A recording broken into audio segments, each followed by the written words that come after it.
What's up, everybody, and welcome to another exciting edition of This Week in Madden, show 238. 238. Here's what we got coming up on the show tonight. If you guys don't know what this is a Madden weekly show. We take your questions, we give you some MUT 101 tips, we do live labbing, breakdown questions in the chat. We usually have a beginner breakdown where we teach you something new about the game, teach you how to fish for yourself. And then we usually have a scheme of the week. Tonight will be the Patriots. And then we play a game of the week where we'll usually take something and then we learn on the scheme of the week and we'll run through it in the game of the week so you get tips on how it goes. So that is what TWIM is about. You guys can always send your questions in the chat. Use hashtag TWIM and you can get your questions in there. All right. First, shout out to everybody in the chat that recognized new setup. Post Irma setup. Yeah, this is an Irma setup. This is an Irma setup. You want to have your hand up? What? I have no power. Yeah. Wow. Should we turn that off for YouTube people? It's pretty hyped. It's kind of good. That's kind of all right. Leave it. This is why YouTube people should watch. That's why YouTube people should watch. Let me see this real quick. Get rid of maybe that. No, we want that. We want that. Get rid of that one. Yeah. Ticker. Yeah. Okay. Boom. Cool. So we're going live right now. We're going to break down your questions tonight on the show. Like I said, we're going to talk about the best player in Madden. We're going to give you a complete Madden offensive scheme from a very specific formation. We're going to talk about loop blitzing, which a lot of people are doing. We're going to talk about attack and cover 4, which a lot of you guys are having trouble with. We're going to talk about stopping the halfback. Wham. And we're going to give you a little 101 on what mesh is as a concept. Lots of other good questions in the mailbag tonight, so we're going to work on that. We're lived in on the Panera Bread internet Wi-Fi from Orlando, Florida. Got hit pretty hard, but we got to get our tips in. Gibbs is just going to retweet the tweet there, and then we're going to lock in. Shout out to the chat for stopping by. Live every Wednesday night, 8 o'clock, twitch.tv/MaddenTips. You can also then catch it on youtube.com/ZFarls and youtube.com/SGibbs after. All right, Gibbs, ready? First question in the mailbag tonight. Yep. It's coming in from Reggie. He wants to know, is there one formation that has it all? And so last week we promised we would do a Patriots offensive playbook breakdown. We got sidetracked because we ended up giving away a different scheme. Yeah. But Patriots offense is really, really good. They have gun split close. Yep. They've got some good 5 wide. They've got some good single back too. They have tight slots, which we broke down last week. Yep. But they've also got this one formation that's changed a little bit. What makes this a complete set, and what do you like about it? What is it? Yeah, so the ones that I would say that currently right now with the state of the game, with audibles and everything you're looking at, I would say that the gun A slot offset in the New England Patriots playbook, I think pound for pound, is the best formation in the game when you take into account audible sets. I'm not talking like all plays, because I would still say gun bunch is there. I think gun bunch tight end probably better. I think gun tight flex is very good. But when you look at the audibles that you have and the plays at your disposal from this, it is a complete set. You can kind of live in this formation all game, and with your audible set, you have a lot of success with it. So if you take a look at this gun A slot offset is the formation we want to take a look at. And let's just first quickly go over some of the plays, what makes it so effective. So you have an inside zone. Let's do a quick audible down. Then you have what I love, posts. Post has been a powerful play in Madden for a very long time. We're talking Madden 09 Detroit Lions playbook. Post is that good for that long. You get a PA bubble. I don't love the play action, but you do have a bubble, so you do have a screen at your disposal. Then I absolutely love having an 0-1 trap. So if you become run heavy with this offensive formation, you come out 0-1 trap. You have inside zone to kind of crank the run off the left edge. 0-1 trap for short yardage situations. 0-1 traps, halfback whams require a specific setup to stop them, which then opens up other things. That's what's good about having an 0-1 trap and an inside zone. Later in the show on this channel, you can check and see 0-1 trap and wham defense later in the show. And then you have what I think makes this one of the most balanced, one of the most potent offenses by default in the game, is that levels Y sail is your quick audible right. So that's something that's really important to note, is that the levels Y sail is your quick audible right. And then also take a look at this, China double in. This is a very unique play that you have at your disposal. You have a levels concept on the left, you have a sail concept on the right, and then a very deep corner as well. So it's a very unique play. You don't find it in, I think this is the only playbook in the game that has this variety of it. So it's a nice little wrinkle to add into your level sail, because you have that sail on the right, they're going to take that away, and then you have a levels concept underneath, like a mesh, two routes underneath and a deep corner. But let's first come out and let's just show you how we like to start with a passing offense. It all starts with the play posts. So on offense, what'd you come out in here for me? So I came out in cover 4. Would you say this is if you're a type of player, you say I'm a pass-heavy player, I'm a run-heavy player. This is more of like a balance / pass-heavy scheme?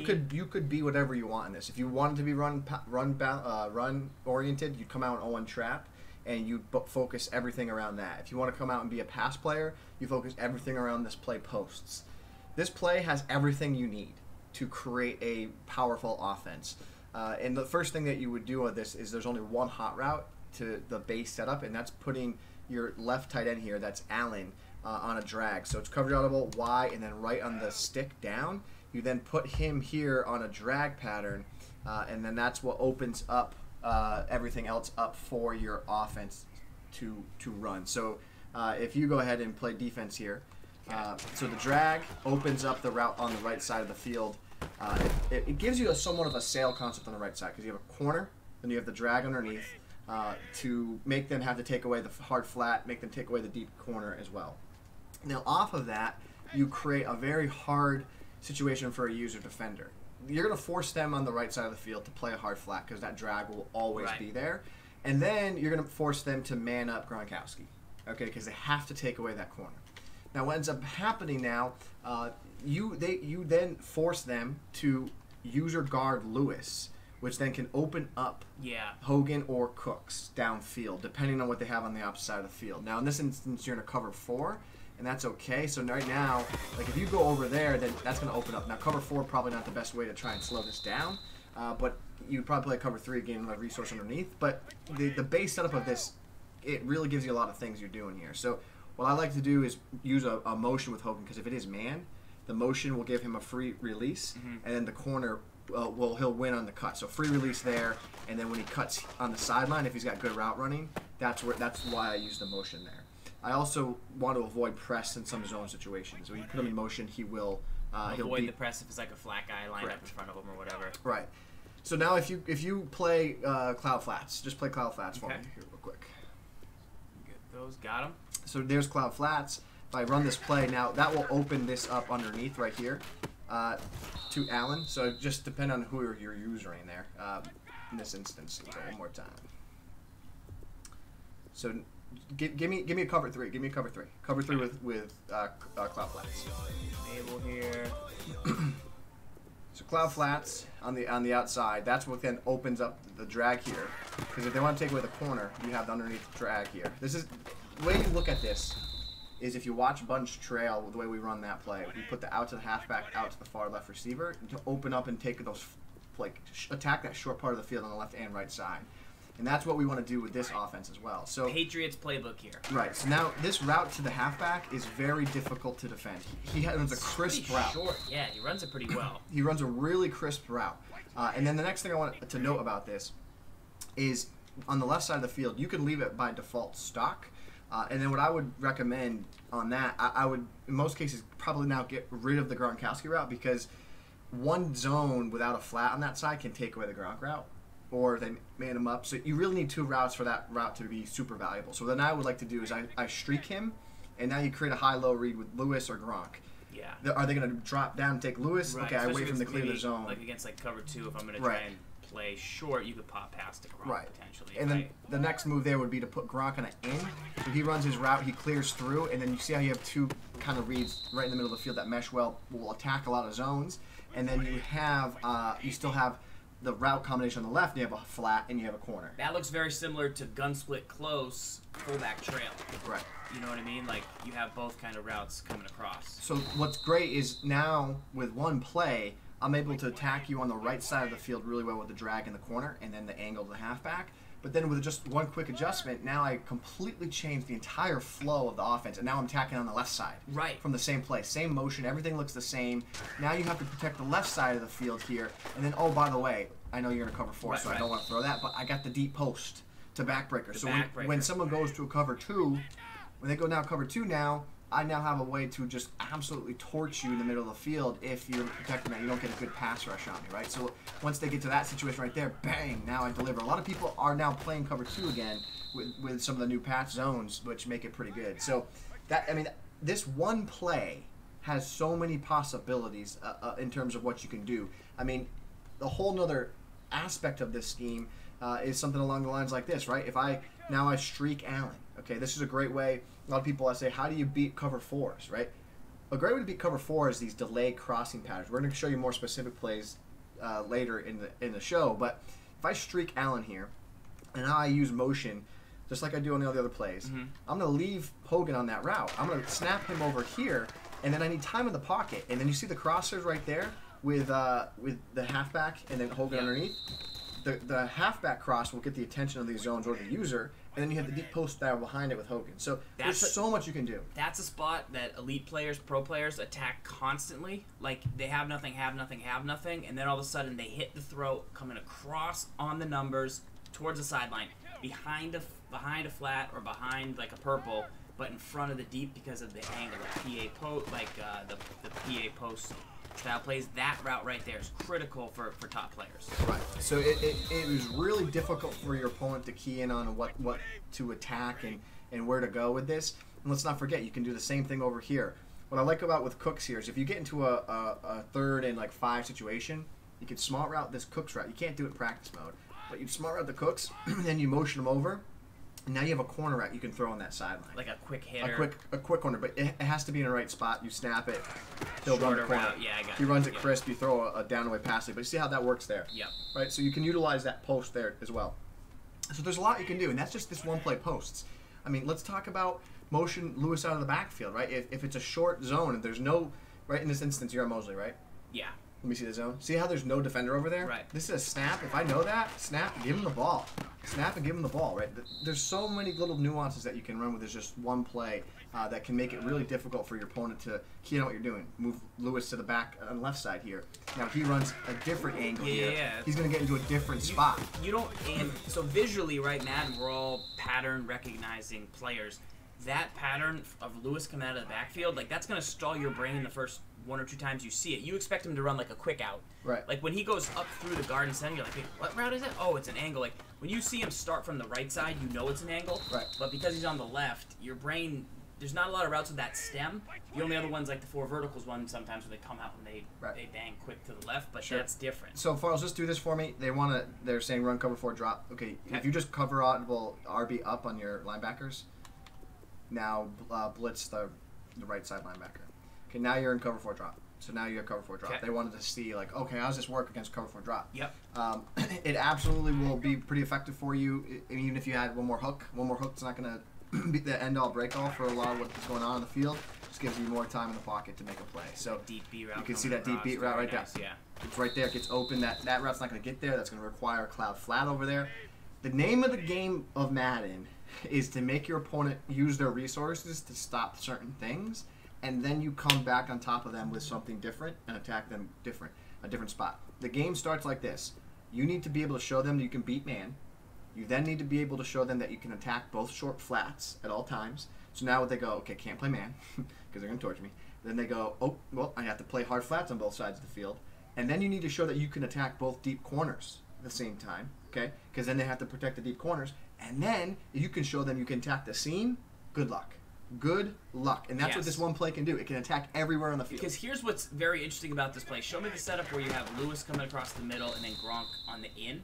Yep. So say if you only ran that setup against me constantly, right, the first thing I would do is I would then start to use this player over here. Right. Because I'm like, he never goes to the right side of the field, which you even do have Hogan, but like I would start to cheat over here. Right. And then you could just easily go back to potentially. Right, but I'm so ready for levels. I'm so ready for that corner like that. I'm eventually going to get burnt by that Gronk route, and I'm just not ready. Right. I get what you're saying, yeah. For it. Right. Because you're flowing constantly to the left there. This formation in my brain as a Madden player says Lewis on a flat, Gronk on a corner. Right. All the time. That's what I'm thinking when I come out in this. So I wouldn't have the tendency to do that, so you would be able to flood me to the left pretty easily before I started to make some adjustments, and then you could always go back to them. So those are a couple good things. That's just one play in this Patriots formation. Gibbs, go back out to the play call screen real quick. Show them this is Patriots playbook shotgun. It's the 2nd or 3rd formation. Slightly different name change from last year. It's the gun ace slot offset. We ran you through all the plays, but what makes it the most complete formation, obviously that post play is one of the most complete plays because you just showed all the areas you can attack. But the quick audibles in this was what you were most like excited about. Right. So let's bump through those. Right. So we'll come back out and post again. So this time just come out in 3-4, drop cover 2, cover 4 because that's what everyone wants. 3-4 odd, go up. Right, first play right there. All right. So now we're in this 3-4 cover drop 2. This is a lot of people are facing. We're gonna go over this a little later as well, but. A lot of people are facing this. It is a difficult defense. It's a lot of coverage. That's why people run it, right? And it's good. So it forces mistakes. You always see this defense as a very effective defense in the beginning of the year. It's actually a pretty effective defense throughout the entire year because it's bend but don't break, and that's the purpose of it, right? It's also good run D because you're in cover 4, and safeties will play up and play run first. So that's why it's a very good standard defense to play. The next thing off of this, right? Your quick audible to the right. It's X on the audible for Xbox One. And then it's the LB, or right on the right stick. It gets into level sales. Now this, by default, is one of the best plays in the game that people are running. So I make one adjustment on this, and I like to keep the same type of offense, same motion, everything you're seeing. So I'll either leave Hogan on that deep in, and I run it like a vertical because he stems long enough, and you can still throw it as a streak. Or I put him on a streak, and this is like a pure cover 2 style beater, right? So I'll put Hogan here. I'll streak him here. I got Dwayne Allen there, Dwayne Allen here. So you have the 2 underneath routes. You force them to have a flat and a man up on the corner or a Mabel on that side. Then you can do certain things like you could put Allen on a streak. So they would have to hard flat. Correct. They would have to man up Gronk. Would they man up Gronk with Weddle, or would they man him up with? They're gonna man him up. Jefferson? They're gonna man him up. Or with the well, linebacker. so let me. So one thing that you could see here. This is a more advanced setup, but regardless of your cover 4, whatever it is, what you're going to see the best players in the world do: hard flat on the outside. You're going to put the outside corner, put him on a. So do this. Go put him on a buzz. Cloud flat him. The buzz here. So it's A and then right on the D-pad. A and then right on the D-pad. Oh, you can't get that on. No, you can't get him because he's on the So outside. leave him on a soft squat. That's fine. Leave him on a soft squat. And then you got the hard flat there. Now take the deep safety. Yeah. You'd man up Gronkowski. This is even if you were facing like gun bunch. This is kind of what it looks like. So now the right side of the field, no matter if I run like PA post, if I run a play with the corners, that right side of the field is locked with that specific setup. Hard flat, soft squat, and that. Because if I run a vertical to Gronk, that's what you got to worry about. Well, he's manned up, so you don't have to worry about that. So the right side of the field on that setup is locked. That's the idea with that setup there. I guess until you're going to do that with a deep, slow safety. But the purpose is that's what you're going to force them to do. Mm-hmm. You're going to force hard flat, a buzz over there, and man. That will, in theory, slow that whole right side of the field down. Well, then that opens up your other routes, your other plays. So if you go cover 2 here, they're going to use their resources to slow down what you're doing. I could put Allen here on a vertical, put Hogan on a drag, not even use motion. If you don't get to that seam right there, that's a quick pot pass. You have to have that in your back pocket. You have to force them. A big part of the success of this formation is forcing this throw right here to Allen. Make them have to defend that because people will drop to a cover 2 to slow this down if they can. And then if you don't have that, you got the 2 underneath crossers. You got B to Hogan. You got the backside drag to Cooks that opens up as well. So that's your more like you want to attack them short. I would really recommend that that's how you attack them short. Is by attacking with display levels from left to right on the field. Now your quick audible to the left. This is one of the better power plays in the game. PA post shot. A variety of this is found in a lot of different playbooks. It's not just this. You're going to find this kind of route combination everywhere. Gun type flex, for example, in the Titans book that a lot of people are running, right? The same route combination exists from gun type flex. This is the same type of routes. Combos. So that's what's great about it. What's also good is that you kind of get the same. You get the same flow that you can create here. So remember how we dragged Allen? Yep. Okay. What's great about dragging Allen here is you're not going to give them an initial tell off like the first route that they're like, I have to defend that. That drag route is going to be a very consistent route for you throughout this entire scheme. So now when you combo Allen on the same drag, but then change the other routes around it, that makes it a lot harder to figure out how to use her and defend this play. You also have the same post to Cooks. So really what's changing is the Hogan route and the Gronk route. And then you have the Lewis route. I like to block him because you got some deep verticals. So it takes time, yeah. It takes some time, but something's changed here. So you can have the route to Cooks, which is great against man-to-man. He'll get inside leverage and win. He also beats against cover 2. You have the route to Gronk. If you want to get Lewis in the pass game, I would recommend the flare left. That helps open up that Gronk route against cover 4s. Yeah. And then you also have this route to B that beats down the sideline here as well. These require a down and away passing, but there's that right there, that cover 4 beater that everyone wants, right? So if you get into a situation, you flare the halfback, Gronk runs vertically downfield, you're going to beat him there. And then you also have, we'll show you here, you need time in the pocket, let's not forget. So if you stay in that defense, Hogan, he runs his route, crisp. He's going to get to a tender spot in the field. That's a down and away pass right there. I need to let him break a little more. Pressure was coming in there.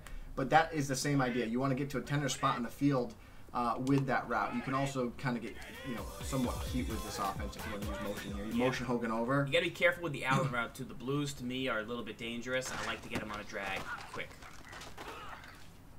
But you can see how that is a way, like just to beat that cover 4 to that sideline. You motion them over. Show that one more time. So base setup, drag Allen to keep the routes underneath. You flare Lewis left, motion Hogan over. This is a LB and down pass lead to the sideline to make sure that the safety doesn't break on the ball right there. And see how you down away pass. I possession catch 90% of my throws this year as well, because the possession, it also doesn't, like when you go for a rack or go aggressive, they go for to be a more aggressive route. They let the ball kind of travel downfield a little bit more. It makes it a little easier for safeties to clamp down and jump on the ball. So that's where I like to go with it. We'll show you a couple other plays from it. From this, we'll go to the China play right here. So good quick audibles. Really can attack multiple China things, double in now. which is nice. So here's China double in. What's good about this is now you have a corner on both sides of the field. So in this instance, what I would do here is I'd put Cooks on a smoke screen. Yes. And then I would take Hogan and I'd drag him. I like this So setup. now we're in that same territory again where we're running the same type of routes. Allen's going to have a vertical stem route. So it looks like level sail. You have level sail on the right. But the problem that the people will have is when Allen flares out. But okay, you covered him. Okay, well I got the smoke screen underneath. Right. Great wrinkle. Aside from missing a deep post on this play looks a lot like the play from the trips that we went over last week that I ran like all game. Where you X under. Only thing it's missing is the post, but you have other power plays mixed. You can still hit the post from other plays in this set. And again, I can't stress the importance of like a lot of these plays. They have different results, but they have different points of emphasis that like is where you want to go with the ball.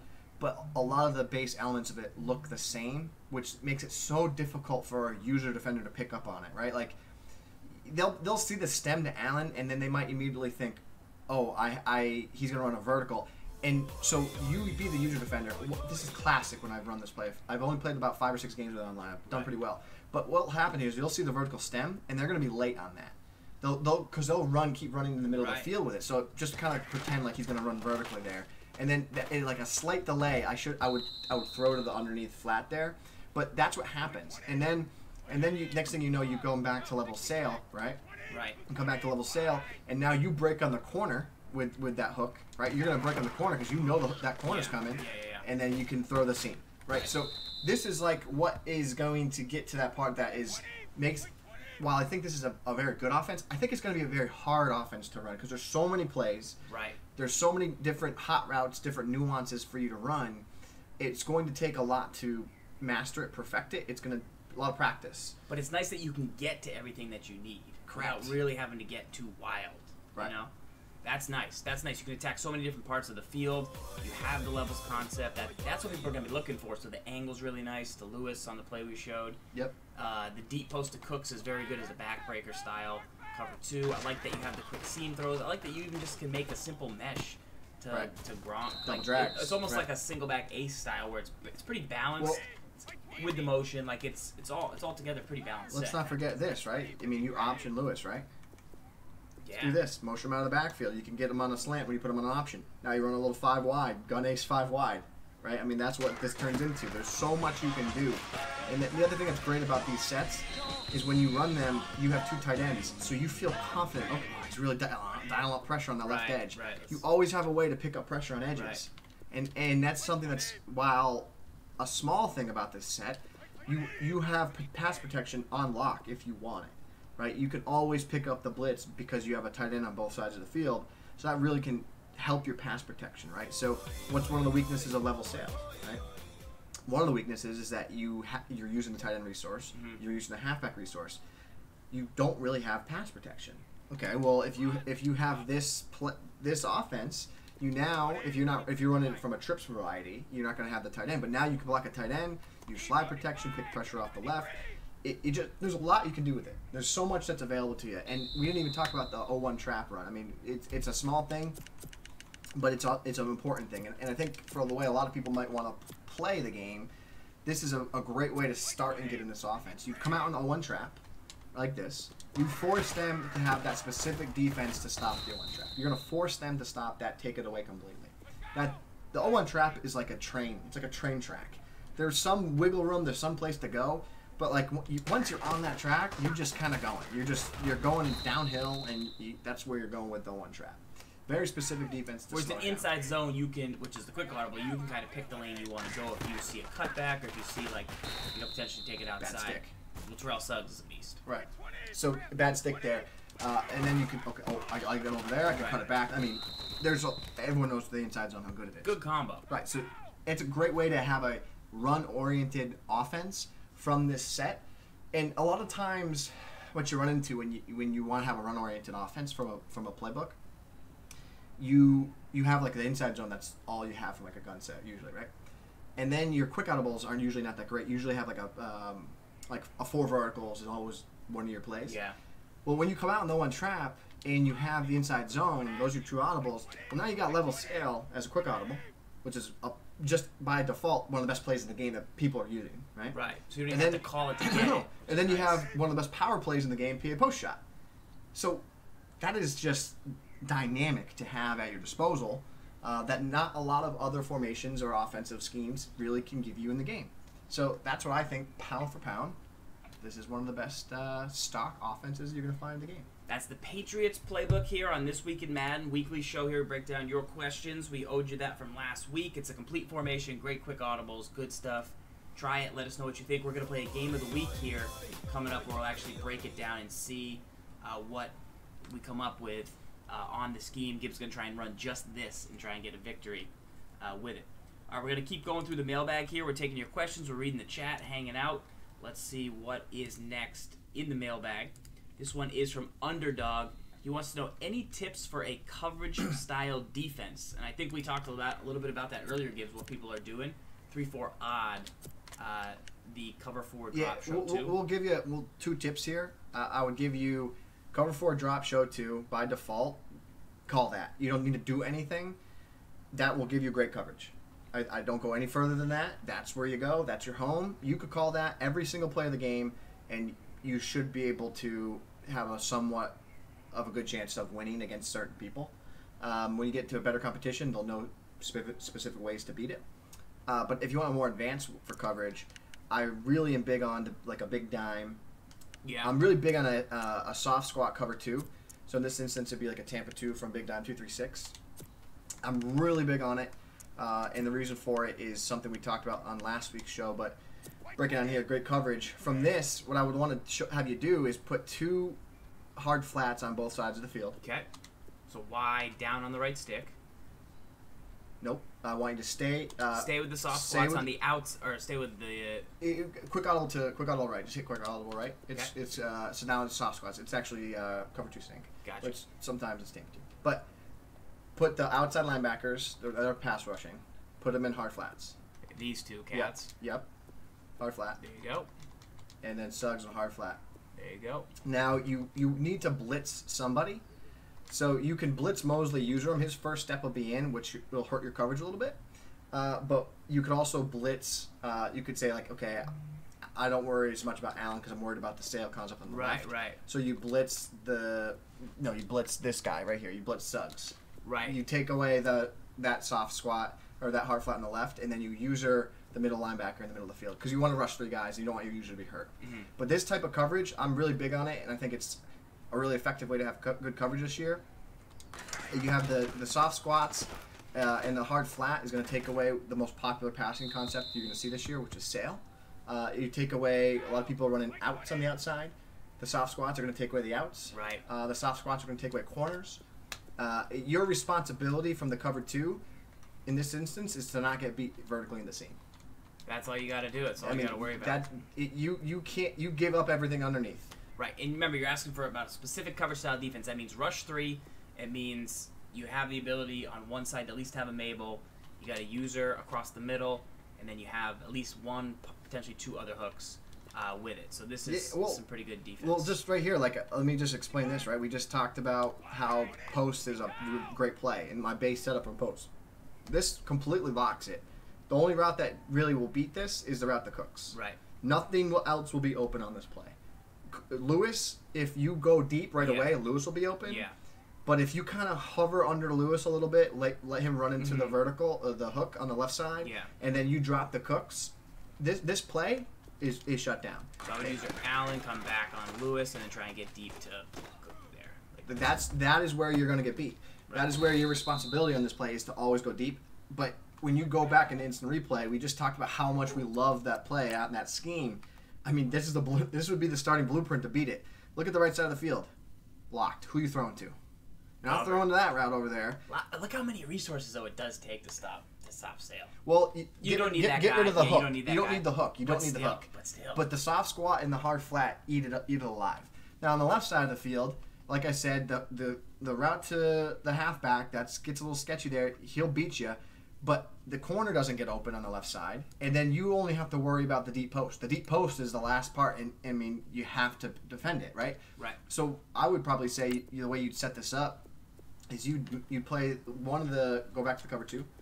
So you would take the left slot corner over Hogan. I'd man him up on Cooks. Right now, I'd drop the hard flats. Bam.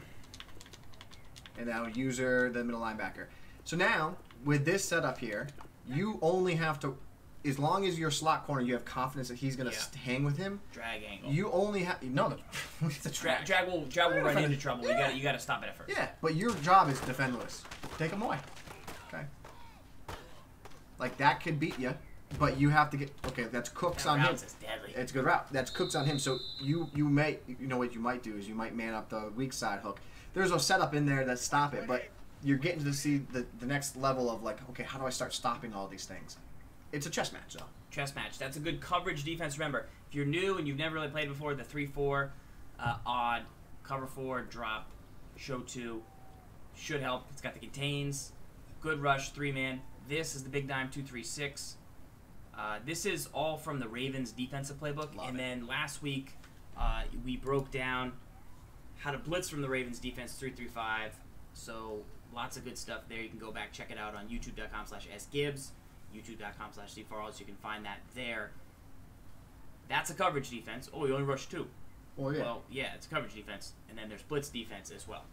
All right, let's go to the next question in the mailbag. This one is from Pruse3 wants to know tips for beating cover 4. So not necessarily deep backbreaker style routes. We talked a lot about this in the top of the show where we broke down the Patriots posts formation. Yeah. We talked about the areas where you beat cover 4. But if you just want to give a couple examples of some areas where you would attack. If you want to attack a cover 4 and you're not necessarily referencing deep, your best friend is your halfback. I mean, the halfback is your best friend ever, right? We'll show you a couple different tactics of why he could be your best friend ever. So gun split club, one of the most popular plays. Let's go to halfback wheel. If you want to start attacking the cover 4, the first thing you need to do is run these table routes to white here. This route to white is one of the best routes in the game because it beats a lot of zones. See, the zones drift away from it, and you're going to pick up, we said underneath, it's not a big play, but that was 9 yards.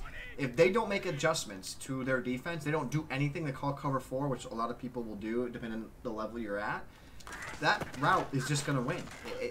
That's the way the game, it's the design, it's the concept that the offense has versus the concept that the defense has. It's not broken coverage. It's not any... It is the design of the way the offense wants to attack the defense, and the defense is not equipped to defend it. So there's kind of 2 reasons you're going to run into cover 4. Number one, because it to new players, it looks safe. It's like, wow, look at how many zones are on the field. I actually just told new players to play it. Correct. And not even do anything, and it's still good. Right. Because it's bend but don't break.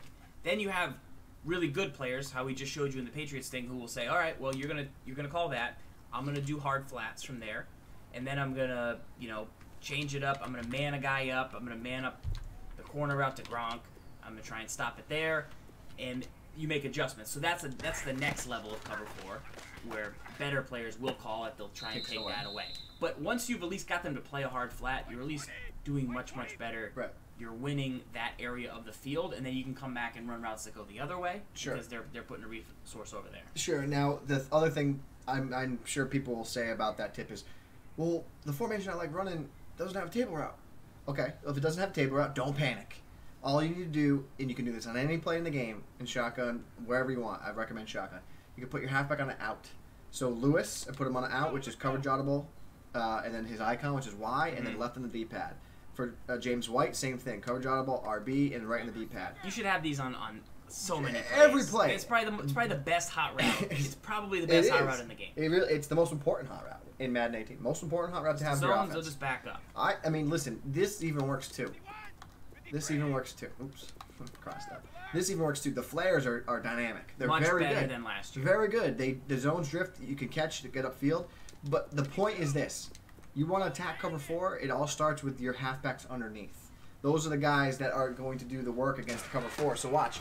I want to attack cover 4. Now see how I can get underneath here and get a couple yards. Now the problem that you run into with cover 4, if on the weak side here, I only have 2 receivers on that side.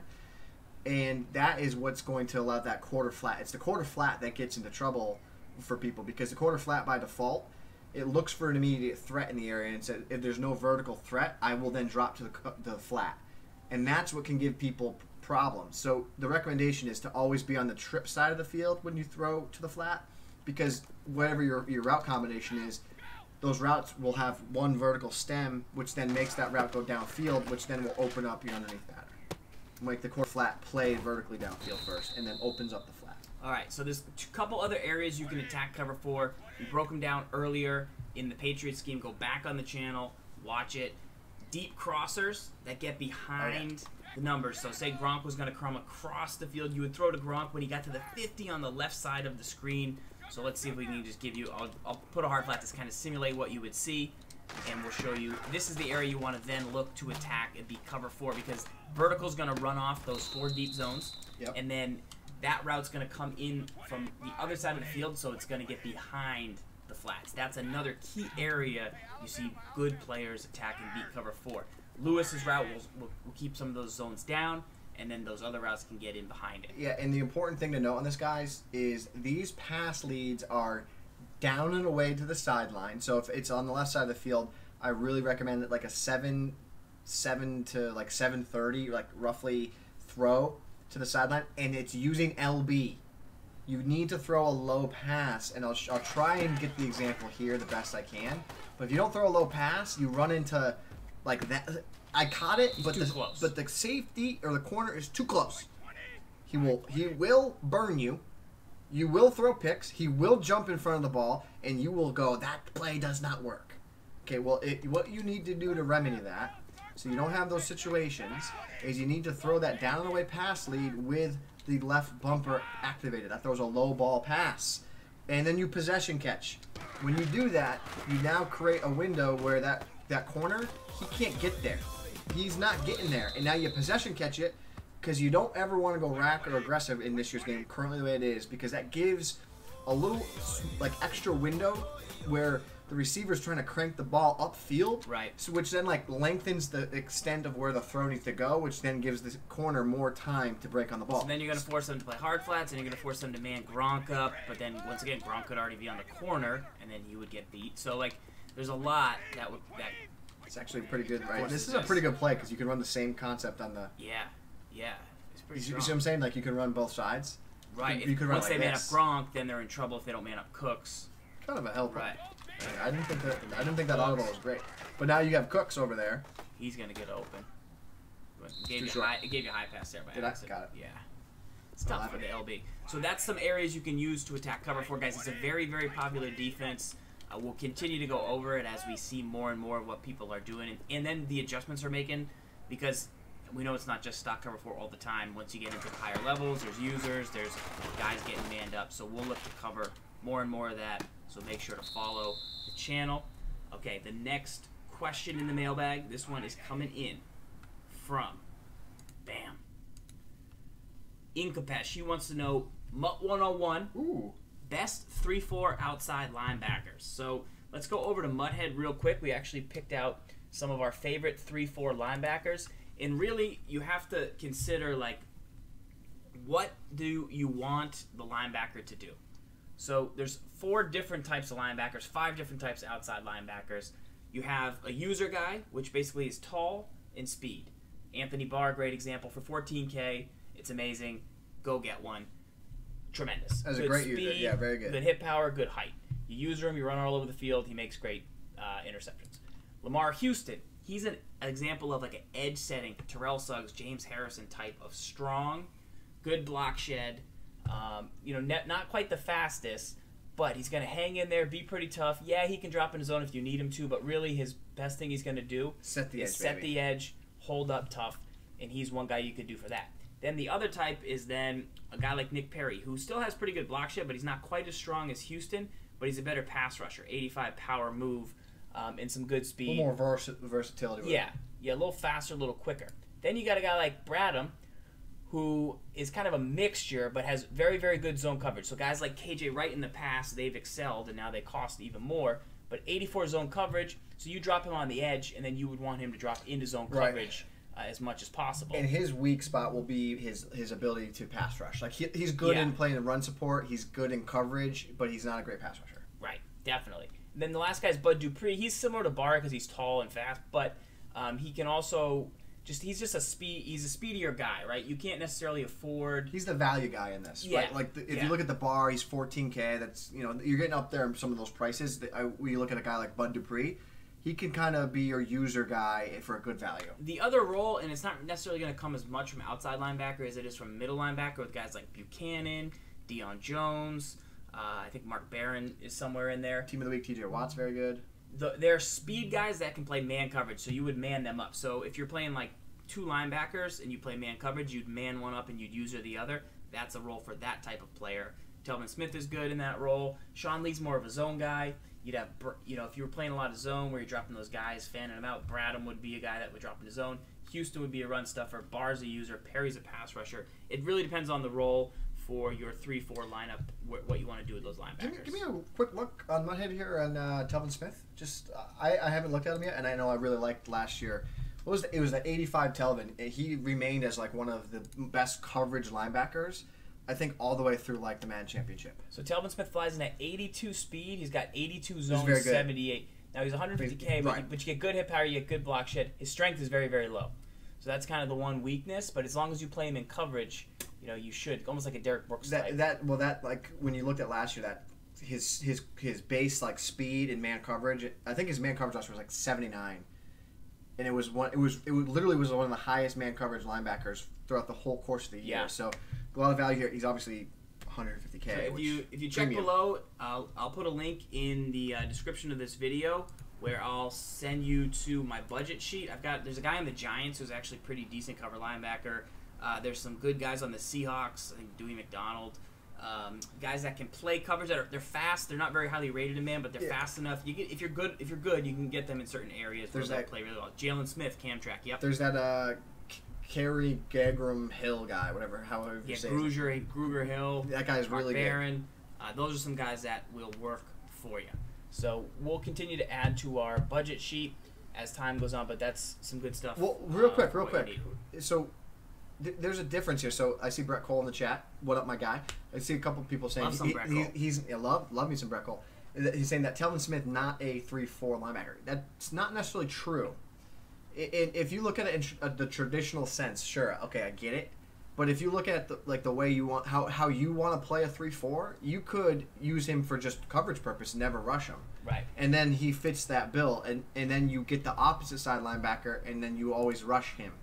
So, I mean, he could play the role. His role isn't to be an edge setter. His role isn't to be a pass rusher. His role is to play run support and be in coverage. Yeah. So don't say he's not a 3-4 linebacker.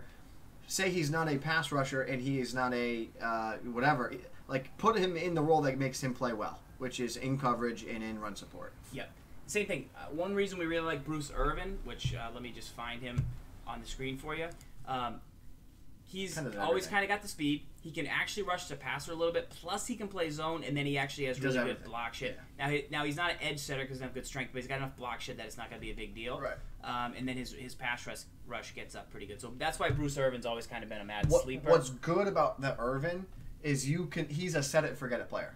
Yeah. There's always those type of guys, right? Like, you could put him on as a defensive end or outside linebacker. You pay a little extra. You pay a little extra for him, but you don't have to sub him in and out for certain guys for certain situations. You can just leave him there, and he's good in everything.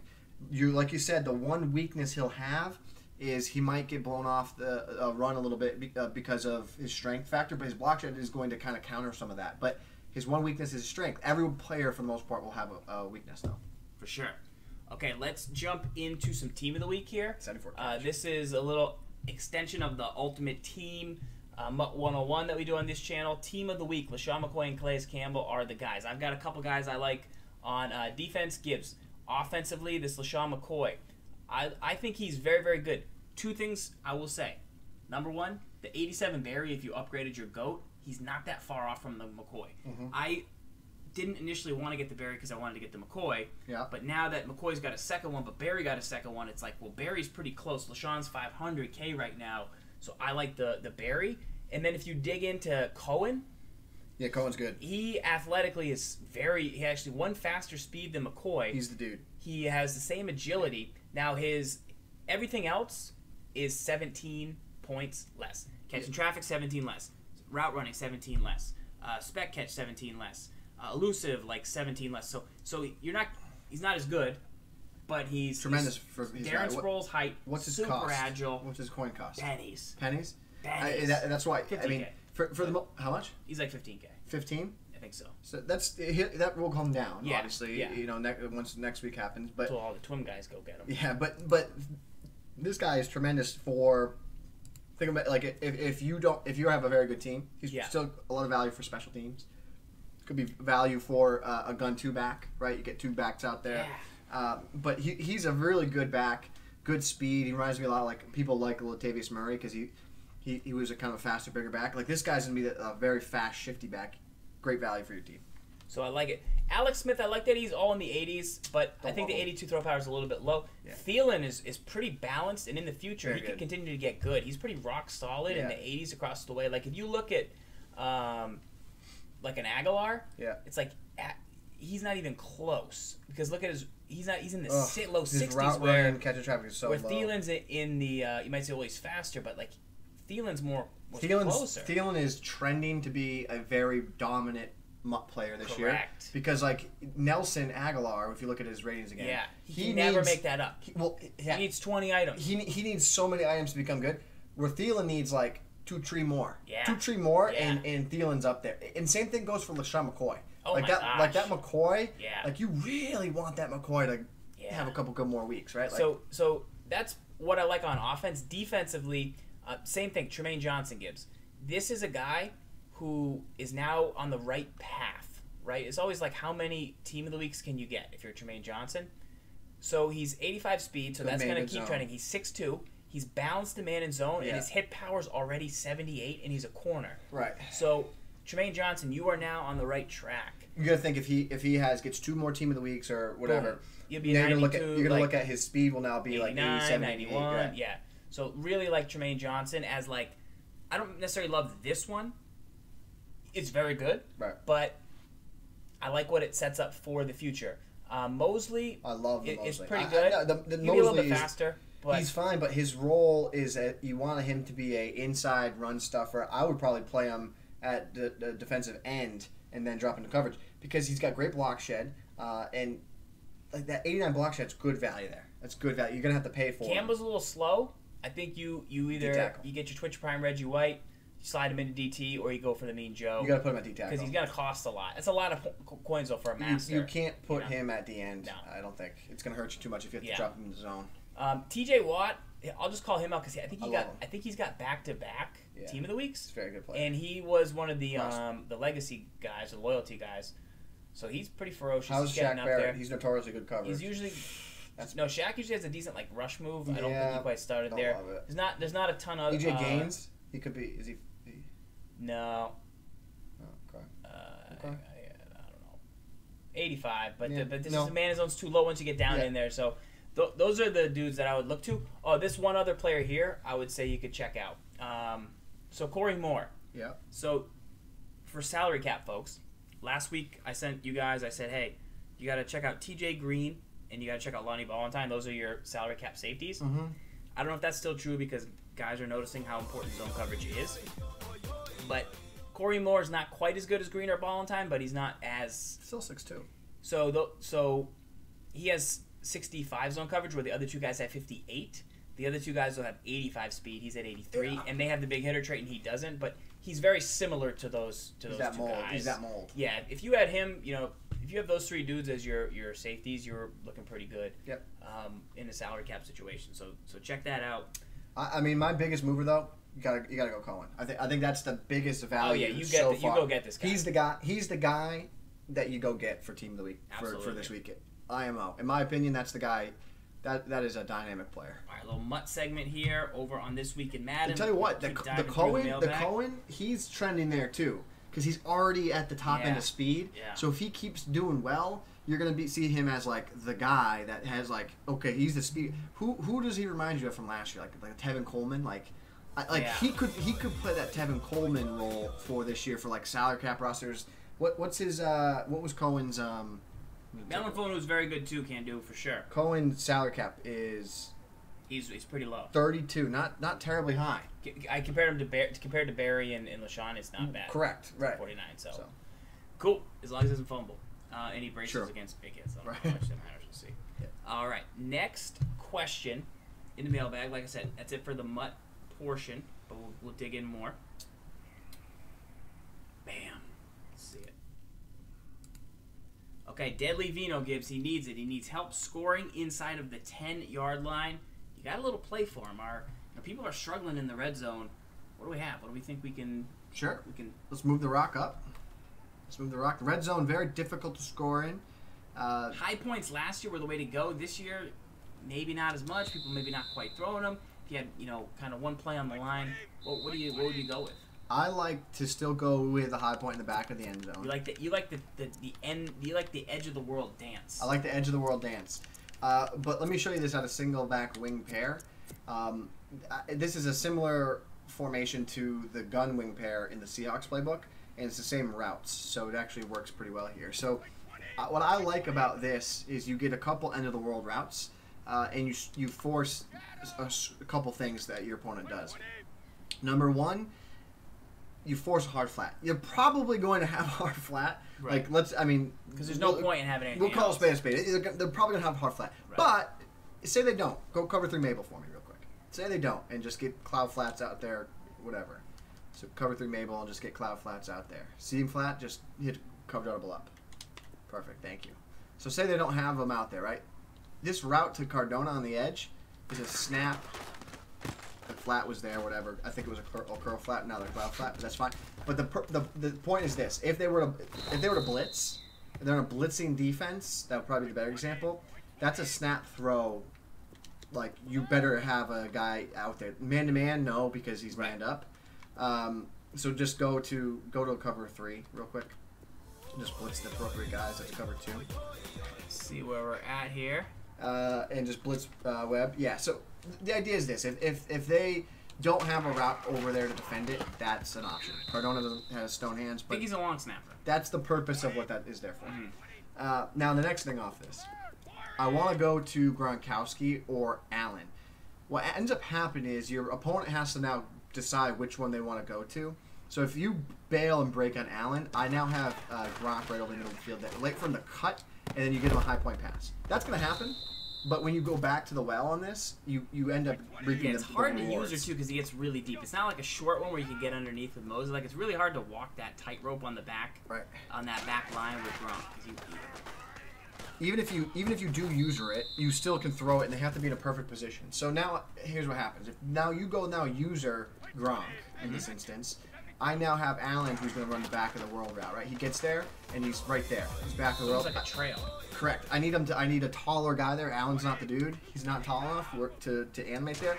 But the idea is you have now 2 routes that are really difficult for them to get in that deep part of the field, and that's what I want to stress about what I like about this play, because you get 2 options, and then of course you have the underneath drag if all else fails. Smart route those or no? Don't smart route them. I just let them run deep in the end zone there. So that's the idea. Is you just kind of read where they went, and then you just throw to the other guy that's not there. Let me try and user one on Gronk. Okay. I just want to. It's a lot easier to user this year. Yeah. It really is. Remember, high point is LB, and then up on the D-pad. So, or up on the left stick. So you're LB and then you up on the left stick. Make sure you don't down on the left stick. You'll be in big trouble. See, even you're using it, but you still aren't able to get there in time because it gets on you there. And let's not forget, you also have this route here too. Like if they do vacate that part of the field, like oh yeah, right underneath, because if they back up too far, that's where you expect to see those routes come in. Now, question: do you aggressive catch it? Do you just let the computer catch it? Do you possession catch it? I just throw a high point and let the computer. Be careful to possession catch it, because sometimes if you throw a high point and you that's the animation you want. That if you get that animation, you threw it right. Yeah, that's on the RB route. If you go to possession and it's a high point, like in the seam a lot, like you won't get the animation. You got to go aggressive. I find. So right there. That's the one you want. Try that out. Look for routes that go to that back end zone, then high point them. Those are pretty good. I'll give you another example. Like, so you see these routes. We'll show you another one right here. Shout out to D Stew, right? So if you go right here, you go to, where is it? You go tight slots, right? And then this play right here, wide flood and tight slots. It's the same idea as what we had. So if you take a look at the route that Cooks isn't the guy because he's not tall, but it's the same idea, same with the Gronk route. They're going to get to the end of the world. They're going to run the end of the world route, and then you throw them the ball. Yeah. I will say you got to be very careful that the route doesn't stem too far. You have to get into practice mode and try these, because this route looks like it's stemming out of bounds. Like he runs it here, and like I think he stepped out of bounds, and now that's illegal touching. That's why I like the other play better. The other play, the guy doesn't. They don't run out of bounds. Some of these dragon routes, they run out of bounds this year. So just keep that in mind. So that's an area you can definitely attack. See, Gronk runs out of bounds there too. So that's not a great play, but it's the same idea. The other thing I do is you said inside the 10, right? So if I'm at the 8, I like to run the ball to get to the 4. Yeah. So that I can call this play. Right. If if I'm at the 5 or in, I know I can scramble in with the quarterback up the middle, like pretty quickly. But I know if I'm at the 8, I can't scramble because the zones will like run away. Right. So those are little tricks and tactics. Like scoring in the red zone is just trinkets. It's nothing real. Like, yeah, you can schematically win in the red zone with a flat, like, but it's more just having little like things you can get away with and do. Like, that's what I find the easiest way to score in the red zone is getting comfortable in a playbook. That's what goes away from me when I go to a new playbook. Worse than anything else is just scoring in the red zone. I'm telling you, this play, if you, if you're in Seattle offense, I know a lot of guys are that are watching this show because we speak so highly of it. Seattle has the same play in their playbook. It's just in the gun formation, which actually makes it better because you can run a little bit better from it. So it's really good. It's a really good way. It's really hard for them to defend all of it, right? Like it's really difficult. All right, Gibbs. Question here. Yep. What virtual player is the best player in Madden? I've got a Madden question. 18? Yeah, I got one. This is what the community's saying. Earl Thomas. That's what Earl. They're saying Earl. Earl Thomas with the new zones. Players are saying that guys with 91 zone. David Johnson. Some are saying 90 zone. Some are saying a combo. Yeah. Some are saying an average rating of 90 zone and 90 playback. Some guys are saying 91 zone. But that is what people are focused on. The Earl Thomas jumping those routes. Like he'll break potentially on some of the backbreakers. Okay. Yeah. Do you think that is huge? I mean, that's if that is what people are finding, and if that becomes the meta, that's cool because then you need to get 90 zone guys out there in position. So and that's where I think it can flip like the TJ Green and the Valentine. Right. Those guys will go away because that's too valuable to not have those deep zones to be able to defend The Patriots have 2 guys, I think, too. They do. McCourty and Gilmore or Butler. Let's look at this real quick with the Ravens. Let's put the theory to test because I think Weddle has. Weddle might have 90 or 91. Yeah. So Weddle, his zone coverage, he's probably. He's got high play rec too. Probably. A lot of variables here. We're gonna have to get our lap codes. So he's 93. So he's 93. Yeah. He's 93 zone. So let's just do this. Let's go. I'll attack a corner on you. Where do we want Weddle? Like we want him in a. He's on the left side. Get Weddle on the right side corner, out number 24. So where 24 is? Yeah. Okay. Just put anyone there. It's 22. No. I swapped them. They should go. No. You want them on the left, right? No, I want them where 24 was. 24 was on the far right. Wait, what? Yeah. Stage right. Stage right. Hey man. Sometimes, man, I don't know about you. Nah, I wasn't messing with you at all. Okay, so what do you want? Cover 4? We want to cover 4? Is that what we want? Is that what we want? Because he's in the deep zone. Is that the situation? So let's go. Let's just go here. Run this. Let's see what happens. So here's Weddle. Well, cover seams. Get the cover seam out of that. Get the seam out. Yeah. Okay. Naturally. Got him. Get the seam flat. Okay. Come on. Let's see how he does out there. Yeah, he broke early. Yeah, he broke on it. So that's good. So that's some people are saying he might not be able to be out of position. That's fine. But we'll see. That's fine. Let's see. Broken that pretty good. That's good. And this. Yeah, he's breaking on that. It's fantastic. Yeah. Yeah. That's really good. Okay. So he's 94. He's 93 zone. 93. So give me. Let's go on the. Oh, this is why I wanted to run this. So we got the other guy on the other side. We know he's nowhere near. Carr, yeah, he doesn't have. Get the slot corner out. But it's also Allen, who's not as good either. So it would be interesting. Yeah. Yep. Doesn't play it. Okay. I got one more test. Okay. So let's see. All right, we should try and see. Oh, do we have any 99? We don't have any 90/90s, but this is all the debate. This is all worth looking into. These are the little numbers. This is what makes MUT so good and so important. Is you can find those. This is literally what makes Madden fun. Stay in that same formation. Okay. You want the left side? I want the same formation. I want them in that. I want them on the right side. Cover 4. Gotcha.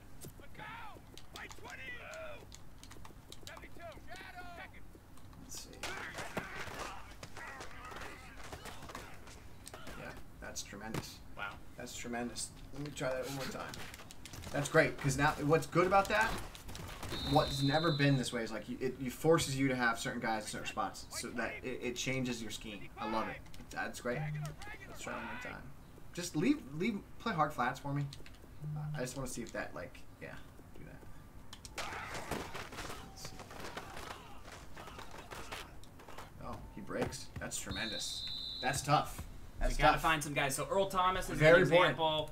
I think the Pats have 2 guys. Eric Weddle's good, obviously. Now you gotta check the ratings in MUT, and obviously the ratings will continue to progress as the season goes on. Obviously they can continue to tune zone coverages.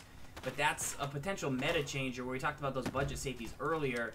Well, not if you're going to get reactions like that from defenders. That's Correct. a place now you want to spend because that can take away, that could almost help you have another complete other zone. You know what I mean? Like now you don't need another zone on there. So, yeah. Well, right. You don't now. Well, you need a different type of corner in that spot, like a sharper corner. Yeah. This is like a very elongated corner out. See, that was what I was thinking it would still work. If you get, so here's the thing on the flip side. What I would try and do offensively is I would try and see if I put a really fast guy Hogan there, or not Hogan, but like is he gonna get downfield a little bit quicker, and is he going to then, or my route combination, whatever I have under here, is that going to affect what I have downfield? Just make sure you play hard flats. Yeah, but I mean, at least he is breaking. He's breaking. He's definitely breaking. I could, especially if you click on it. Wow. All right, so ratings matter. That's important. Keep an eye on that. Keep testing. Keep tracking. We'll look to get you some updates on players that will meet those, and we'll see more and more as the season goes on what defenses improve because of that. All right? let's keep going through the mailbag here. Got a couple minutes left on the mailbag portion before we get into the gameplay. Remember, we do your questions, we go over MUT, we lab, we do scheme of the week, which was the Pats, and then we do the game of the week. OS. Oh, so he wants to know the best I-form scheme. So the Falcons have a bunch. The I-form, you like the I-form tight, you like the I-form close. I know Zan had some stuff out last year with some different I-form formations. Some of the playbooks don't even have it. Yeah. Is there anything you like specifically? I do. It actually is in the Seattle Seahawks playbook. I think it's just a tremendous book. But the idea here, we can show you some of that I-form tight. What you really need as a base for, I think, to run a good I-form is you need a halfback lead, or like an ISO, something that runs like directly in the interior of the formation, and then you need a stretch. It's very important to have the stretch because the stretch opens up the rest of your offense. It's a very difficult run to stop. So in this instance, a lot of runs, quick audibles and I-form in this year's game are stretches. You actually have a lot of I-forms that give you both the ISO and the stretch. So that's a kudos if you get it. In this instance, we don't. We have a couple pass plays, so that kind of hurts the Patriots book. But what's good about like this I-tight is you could do this. Like you motion Cooks here, right? So I get Cooks in motion. Okay, now one play, I snap. I'm essentially creating a goal line stretch, right? Okay, so that was one play. Now the next thing I would do is I would now playmaker the run left, right? And now I take Cooks and I motion him off the edge. I don't snap it. I wait to snap it. Nah. And now I can run the stretch off the opposite edge, right? So now you get into this game of motion. Is it run left, run right? You can call ISO, run that ball right up the middle of the field there as well. Spread out. Okay. And then off of that, you then have some passing plays you want to work in. So here's I-tight. Let's see what one I like the most. Probably the PA tight end corner. Like and check the Falcons, but they have the most. They've got some good plays. The tight end corner's good. So I like tight end corner because it gives you a table to the half, and it's the same stuff everywhere you go, guys. Right? Like you run the same stuff. So in this instance, you go like this, right? Motion Cooks, snap it still in the same spot, run that play action, and now you're just running. You're running half. Like, you have to think of it. You're running halfback wheel, but from I-form tight. Like that's what this is. If you really break down the routes on this play. The only one you don't have is the route to Lewis, which would be a wheel, right? Like that's the only thing that's different about when you really break it down what these routes are. And you also don't have the slant. You'd have to put Cooks on a slant there. But you get the table route right there, underneath corner. You got a post. So there's a lot you can do. But I think it starts with making sure you have an ISO, a halfback dive right at the middle, and then also having a stretch to really be able to run the ball. I love it. All right, 2 questions I saw in the chat real quick. Miller Light asked how to not turn around when you get an interception. Just wait until the camera flips. Like you'll start to get timing and you'll figure it out. You'll figure out when, like, because I do it a lot. I press Y and then I end up hurtling while the camera's turning. Yeah. And you lose momentum. But just be patient. You'll figure out the timing. It's a little bit different than it's been. Oren asked how to score within the 15. We just did a play about how to score within the 10, within the 5. If you're within the 15, you want to get into the area of the 7 and closer where you have those one-off trinket plays. So you want to either run the ball, scramble the quarterback to get in, hit the flat.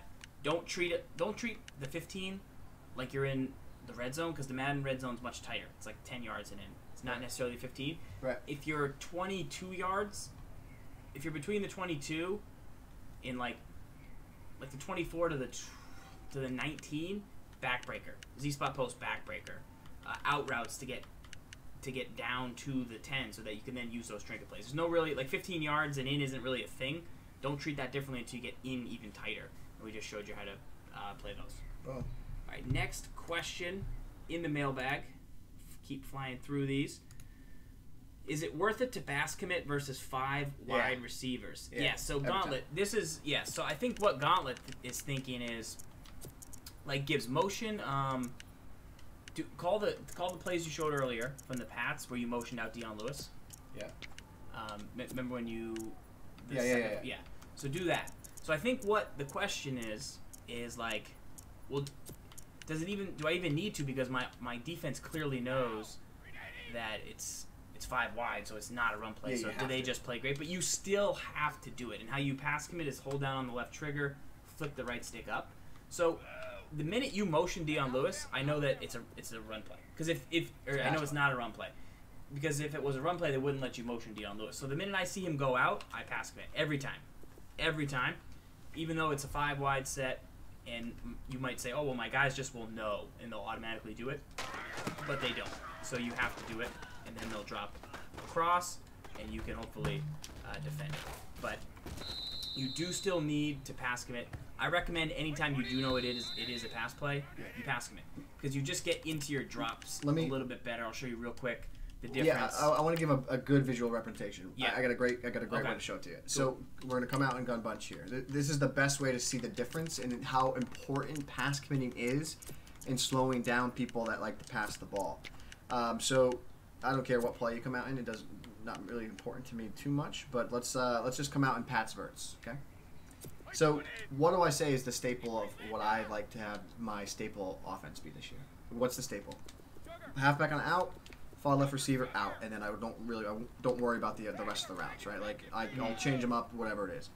So give me a cover 3. Just give me standard cover 3. Okay. Let me just see what it looks like. Okay, great. So watch what this. Don't pass commit. Don't do anything. Just run it the way it is. Okay. When motion Cooks out. Okay. Take a look at how wide open Cooks is. All right. Yes. How wide open he is. Let's go instant replay just to show everyone how wide open he is. In case you missed it. In case you missed it. Brandon Cook. Too bad he didn't get this open last Thursday. Am I right? So, yeah. First game. So first and foremost, the reason I say that this should be the staple of a gun bunch offense this year is because it forces your opponent to do one thing. It forces them to pass commit every single down, which can help open up the run. So that's why I like that as a tempo for my offense. So here's the cover 3 that you just called with no pass commit. Notice how look at the defenders. Look at 21, right? Where's his first step? Lazy. No. Inside. First step is inside, right? Because he's reading the play. What is it? Oh, and then look, no one's out there. He's too late. He's not getting out there. Okay? All right. Now, cover 3. Give me a cover 3. Now, give me a pass commit. L trigger, flick up on the right stick. Now, the difference here, sometimes if baseline, we'll test it here real quick. But with still press, with a baseline, it'll make sure he doesn't. So don't do it yet. But right here, so he gets out wide. We're gonna show it to you in a second. Let me see. Let's go here. Actually, I know what I want the defense to show it for you. So go here. Go to call cover 4 or call 4-4 cover 3. Okay. That's a tough example because of the alignment. So let me just go here. All right. So give me a pass commit. Okay. L trigger up on the right stick. Okay. And let's see. This motion Cooks out. See how he's now out there? Yep. He still completed it, but he gets out there. Actually, give me a hard flat too. Let me see what the zone. Let's see what zone it is. Give me hard flats. Pass commit. All right. Let's see. Oh wow. Okay. That's the difference. Okay. So it must be with the hard flat, and that's why you allowed. That's why you figured it out. Here's hard flat. No pass commit. I guarantee he's not going to run out there. Remember, we broke down how to stop the jailbreak screen. Oh, he did run. He did sprint up. Okay, so maybe you don't need to pass commit there. Maybe it's just a hard flat. Perhaps. I thought it was you still want to the do longest it against time. So the longest time this whole year, I actually thought it was you had a pass commit, but it is hard flat. It's a hard flat. That's fantastic. So hard flats that are inside. So it's just a hard flat. Will scream out. Yeah. Wow. So this is a live lab. Wow. My mind is blown because I thought that was a pass commit the whole time. And you know what? That's what you have to go in and lab the situation. I was just that confident that it was. So let me pass commit. Doesn't matter. See if he runs even faster. Let's see. I don't think he does. And then you would be susceptible. Nope. Still good against 5 wide. You do want your guys to drop. It's just a hard flat. It's literally just a hard flat. That's fantastic. Hard flats are good. Go. Give me. Is it curl flat? Is it just stock curl flat? Yeah. Pass commit for me again. Okay. Let's just see what it looks like. Okay. Okay. So we saw what that looked like. Now just didn't chuck, but yeah. So just stay in. Stay no pass commit. No pass commit. Just organic. he was way later. And Yeah. it took him way longer. Yeah. So you need a hard flat. So the purpose of that whole example that we just throw it out the window is that I was under the impression that pass committing made him jet out.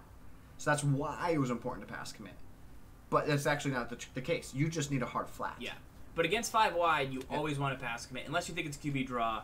But you always want to pass commit. It's more about having dudes in the box because you want that extra step backwards and a little bit of a bonus. Yeah. Anytime they motion the halfback away, you know, or they change the side or they do whatever, like you know that they then can't run it because the game wouldn't let them motion that guy if it was a run. So something to consider. Yep.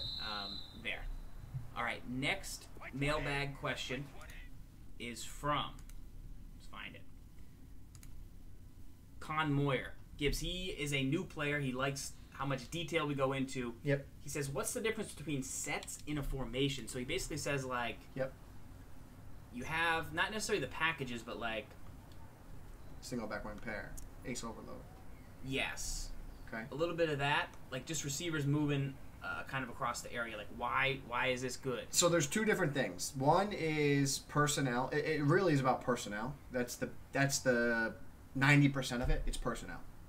So if you come out in this example, wing pair, you're running a 1 receiver, 3 tight end look. Yes. With that 1 halfback.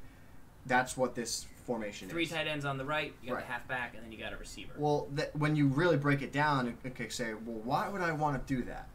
Okay, well, the purpose of that is that you will overload the defense with bigger body players, and you'll be able to run the ball, and if you have the right athletic type tight ends, you can still pass the ball really well. This is where MUT becomes really fun, because you can get Rob Gronkowski, Kelsey, I was going to say Tony Eifert, Tyler Eifert out on the field, right? So you can have all great tight ends that can run block, but also are dynamic in the passing that are almost like wide receivers. So that's where the purpose of these formation sets are. The other one is to get your players into specific parts of the field to change like the concepts that you can run. So for example, if I were let's do this. Like if I were to go to like a standard gun doubles, okay? Yep. Well, if I were to run this formation on the right side of the field, I can really flood zones really well. Because you have 3 dudes. Because I have 3 receivers, so that gives me 3 resources to flood a zone. And a great way to flood zone is a vertical, a corner, and a flat. On the left side of the field, it's a lot harder to do that because there's only 2 receivers over there. So what ends up happening is the way they break the formations down, like the purpose of moving guys around is, okay, now I'm going to move the halfback to the left. I'm still in the same personnel grouping, same players, Right. but I'm going to move the halfback left. It still looks the same, but now I can get the halfback onto that left flat a little bit quicker, and now I can attack on the left side. So show me a play that would flood a zone from the 4th set, doubles, and then show me a play, don't even have to go into it, but Sure. And then show me a play that would flood it potentially from... Like Z-spot. Z-spot is going to flood on the right because you had a corner, a halfback table route, halfback to the flat, and then you would hot route that far right receiver to a vertical. The blue route to a streak. So that would flood the right, and then you go to the formation next to it, which you can quickly audible to in the game. Gronk drops off the line a little bit, but now you have a play like switch fork. You'd streak the outside left guy if you wanted, or you could leave him on that deep post. Pretty good route. That's going to flood zone to the other side, and it's very, very similar. Same players, just the halfback moves. Let's get this one thing, like, okay, when you look at football and the way that they are creating plays, what was one thing I said earlier about I-form tight? Really what it comes down to is you run the same concept from every formation, right? Mm-hmm. But you're just changing up the alignment and the personnel. Inside cross mesh, boom. That's a slot receiver and a tight end. In a Z spot. But you see that with the 2 tight ends all Correct. the time. Absolutely. You see that from the halfback Right. sometime. So what teams do when you really break, like if you look at game film, if you go in on Sundays, we use NFL Rewind, right? And you watch what teams do. What they do is they'll take one concept and then they disguise that concept from multiple looks. So like I said, you could run gun split close, halfback wheel, okay? From a gun split look, you get 3 receivers out there, 2 backs. Okay, well then you're just going to drop down to I tight. We just said look, this is the example. Then you run X under. Gun split close, right? So I want to run halfback wheel. the routes on that play, a post, table route, corner route, and then the deep end, I'm going to change it to a vertical, okay? That halfback wheel, remember those routes, okay?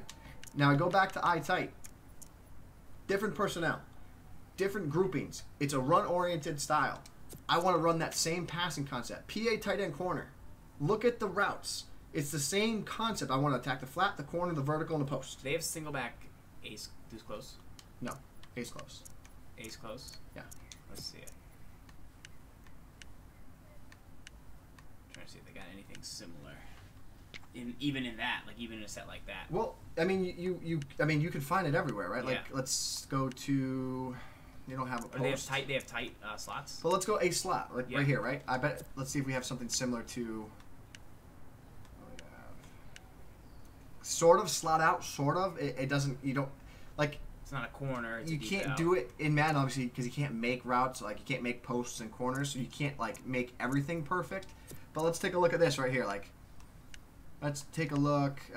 So halfback wheel. Not really, but you can make that same concept everywhere, basically. Though, like that's the whole the point of what we're saying here. Like for example, you go to a slot offset. I want to run level sail. Okay. The strength of this is the corner and the halfback table. Okay, that's the strength of that. It's concept is disguised now when I go back over to right here and I go to Z spot, remember? That concept is now just in a different formation. It's disguised there. You're still running virtually the same thing. On the left side of the field, you have a deep in. I could drag the slot in the far left, vertical the far right, and now I have the same concept going. I run a levels, drag, like that's what it boils down to. So just keep that in mind. We got a little deep there, but it's fun. Yeah, no, that's what this player's looking for. He wants to get better. He likes when we get deeper Hopefully into stuff. Hopefully that will help you improve your game. If you have any other specific questions, let us know. We even have, I mean, this is the 238th episode, so we've gone over stuff like this in different Maddens year over year over year. We tell you what a mesh does. We tell you all the time. It works. It works every year. Yeah, the game will play slightly differently, but like there's always things that work. There's always things you want to do. And so when you learn that stuff, you get so much better at the beginning of the next year.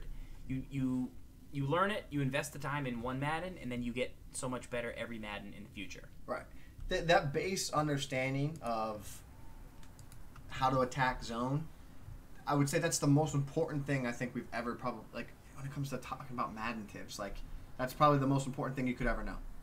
Corner, vertical, flat.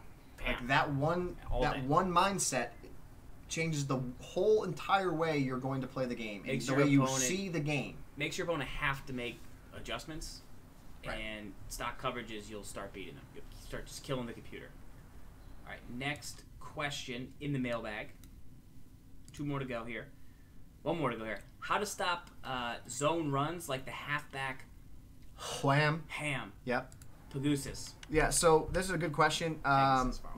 actually tell you what, I got in the lab this weekend before the hurricane came. Yeah. And I actually found a good play. It was not from 3-4 Predator, it was 3-4 Bear.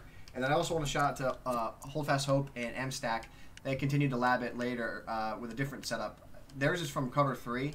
So if you want to learn more about what they were doing, reach out to them. But what I would do from this is it was the Cover 2 invert, and it's specifically for deuce close halfback wham. We don't have it here, so it's difficult to show. But I wanna give you something the best we can. Do we have 0-1 trap? Yeah, we have an 0-1 trap. Basically zone blocking. They almost let a guy in free, but another guy kind of picks him up. So do this, Farls. Baseline. Okay. Y Crash right on the D-pad. the line down. LD, and just use her Weddle right for me. stick down. Just use her in the back. Like, the idea is this safety here. I think it's Jefferson. Click onto him, please. Jefferson. Don't move him, but Jefferson, he shoots the gap against halfback wham. I don't know if he will do it against 0-1 trap. We have a specific 0-1 trap D we'll show you. And you can see his assignment press R trigger and then circle or square. Right. Or circle or B or X. Right. And you can see where he's shooting. Sure. So what you'll see is he shoots the gap. I don't think he'll do it against 0-1 trap. Yeah, it's going the other way, but yeah. No, I think that's fine because the wham that guy pulls there. Got it. You want him to find that. And he's not. So temper that. But against halfback wham, I'm telling you, go in and try it in practice mode. Go into a game, call Cover 2 invert from 3-4 bear, Face a line. And just crash your line down. That's all you do. And then that safety, he shoots the gap. Like, he's not right now, like, I think it's just the play design. He will shoot that gap. Now, what I want to show you out of stopping an 0-1 trap, go to 3-4 odd. Okay. I also think this defense right here is also going to double as a very good wham defense. So just call cover 4 Mike for me. Okay. Great, fantastic play. You got a good cover 4, and this is going to be a phenomenal 0-1 trap, halfback wham defense. So right here, we'll show you this 0-1 trap. Okay, so you just pinch your line, crash it down for me. You're done. Now, you can use the safeties, bring them in the box. I would probably tell you to play hard flats to try and take away those runs. I would use it, yeah, you can use a safety or the middle linebacker, doesn't matter. I'd probably play a little bit deeper behind the blitzing linebacker. But the idea is that blitzing linebacker, he's going to help play aggressive run defense for you so that you don't get eaten up by the user. And then you just kind of funnel in, like you're funneling in behind it. You eat the interior of the field up and you force them to go out wide. What ends up happening a lot with these 0-1 traps is you get all the run lanes in the middle of the field, and then you get hats on hats, and then you're gone. But what you get that blitzing linebacker there, and it frees up an extra player because you're usually the user that shoots the gap.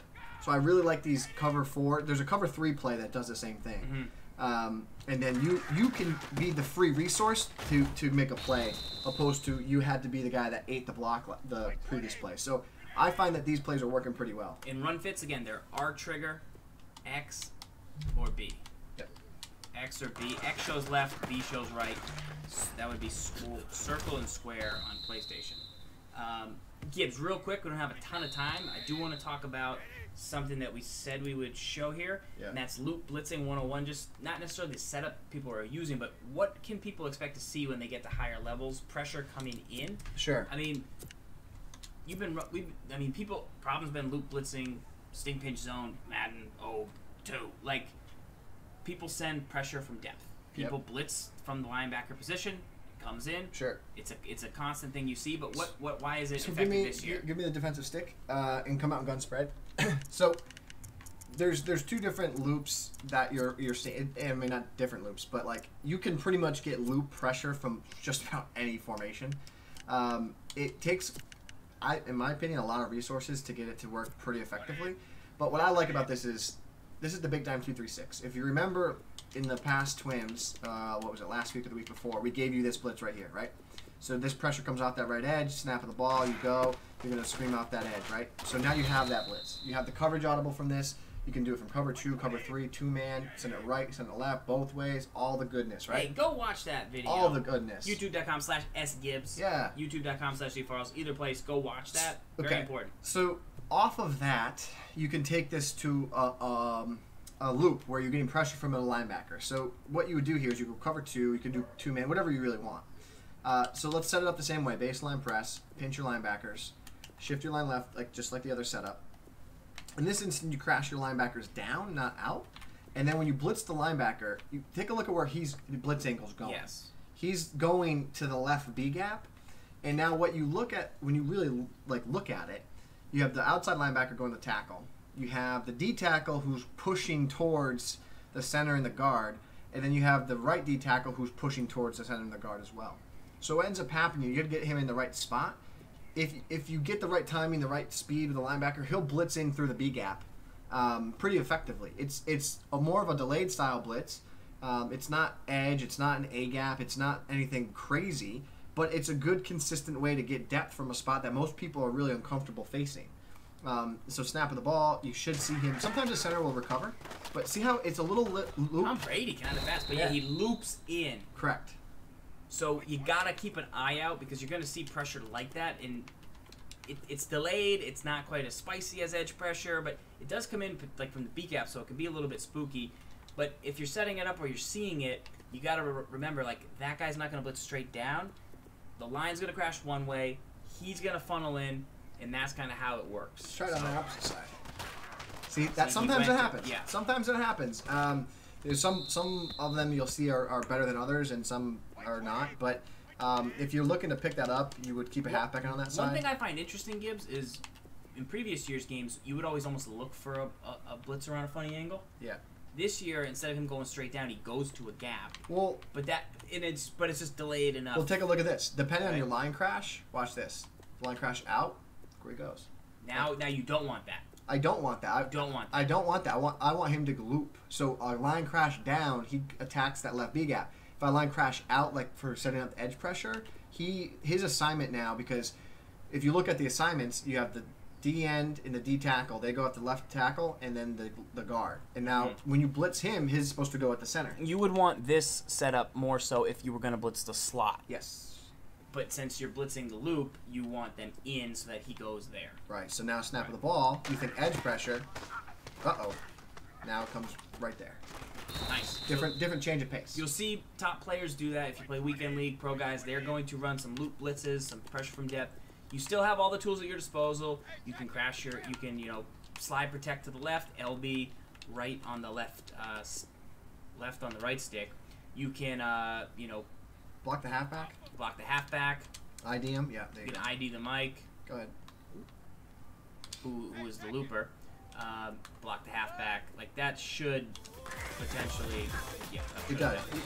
You block a halfback and the halfback stays and eats him. So it's not something like, oh, you can't pick it up. It's a change of pace. It comes from a very uncomfortable spot. The other good thing about the looping blitz is you get a free momentum based blitzer who gets after the halfback. And what you saw here is what you see a lot of the times. I think he hurdled him. I think he did. Yeah. Did he? Yeah, he's probably not the. So you see how it's still pressure. It forces you to roll. And I mean that's Lewis, and that takes account his pass blocking and how good he is. So. It's just a different way to get pressure. And what I really like about that blitz, right? What I really like about it is this. That's cover 2 man. Cover 2 man. That's nice. I can get good press on the outside. That will happen too. Still gonna run away. The guard will loop over to get it. So, nice. But you can. What's good is that you can run this edge pressure blitz, but you can then disguise behind it the loop behind it. All right, which is cool. Okay, so that's what you're going to see out there. Keep an eye out. Let us know if you have any questions. Make sure to follow, subscribe. We'll go back to more and more of those as the season goes along. Icon 3D in the chat is saying, start ID in the mic on run plays. Yeah? Okay, let's try it. We don't have time to try it. We don't try it. We will come back next week. I'll ID the mic on every run I run this week, and I'll let you know. I don't believe it, but I'm going to try it. I'm willing to try it because I like Icon. He did the Icon blitz, the goal line blitz last year or whatever. So we'll work on that. Let's go back to the mailbag. One more, just a little teaser for next week, Gibbs. How about next week, little Bengals offense from a man, Sean? Yeah. HD. We'll see. We'll see what's in there. Yeah, see what's in there. See if it's the word. I gotta get in the lab and find new stuff. And Bengals, I've already examined it. We'll see though. We'll see. Maybe. We didn't show the 3-4 Predator. We didn't. We didn't have time. You want to go over and go no game of the week? No, we gotta do game of the week. So we gotta go do game of the week. So next week 3-4 Predator. All right. 3-4 Predator coverage D. That's a blitz. Because we did show some coverage D earlier. Sure. So we'll go next week. Little 3-4 Predator. Coverage D. Coverage D. That's a blitz. Fancy. All right, let's get out to the game of the week. All right. You willing to go Patriots playbook? Do you even have the Patriots playbook? Yeah, you have to play. I'll coach you. That's the whole point. Isn't that what we always do? Gibbs, I've been through a traumatic week. Hurricane. It's hot in here. It is pretty hot in here. Back out? Do you have the Patriots playbook? Yeah. Oh, this is on my team. This is on my account though. Yeah, do you have Patriots playbook? Yeah, can I just play? Can I play? No, I can win. Let me play. No. Let me play. It's not the challenge. The challenge, as you could clearly see, don't lose, is S. Gibbs Pat's Scheme Online Challenge. All right. Do you have the Pat's playbook? Yeah, I have the Pat's playbook. Do you have all playbooks? No. Can you do it? You don't know how to do it? I'm not on trial here. Why do you not know how to do it? Of course I have it. I'm not on trial. You can see all the playbook. Look at these are all the playbooks I lab. That's smart. You like the Texans? Huh? A little bit. A little bit. It's a little funky. Cards, Bills, Jets. Those are the books I've been trying. Pats. If you want to take a look at defensive books, what I've been doing. Wow, change them up a bit. Am I playing defense or are you playing defense? Let me play 3-4 cover. Let me play the coverage D. We'll do a little Predator live lab, then we'll tell them to set up next week. Are you guys excited for Predator? I'm pretty excited. No, you're going to run the offense. Yeah, let me play defense too. No, you can play defense. All right, I'll play defense. You play defense. I'll play offense. I'll make reads. I'm going to run the ball every play. Can you handle all pro first string? Probably not. Okay. I passed for 7 yards. Am I gonna have to take over? And I almost won. Played a tough game against Grizzly Adams last night, and Yeah? he grilled me after the game.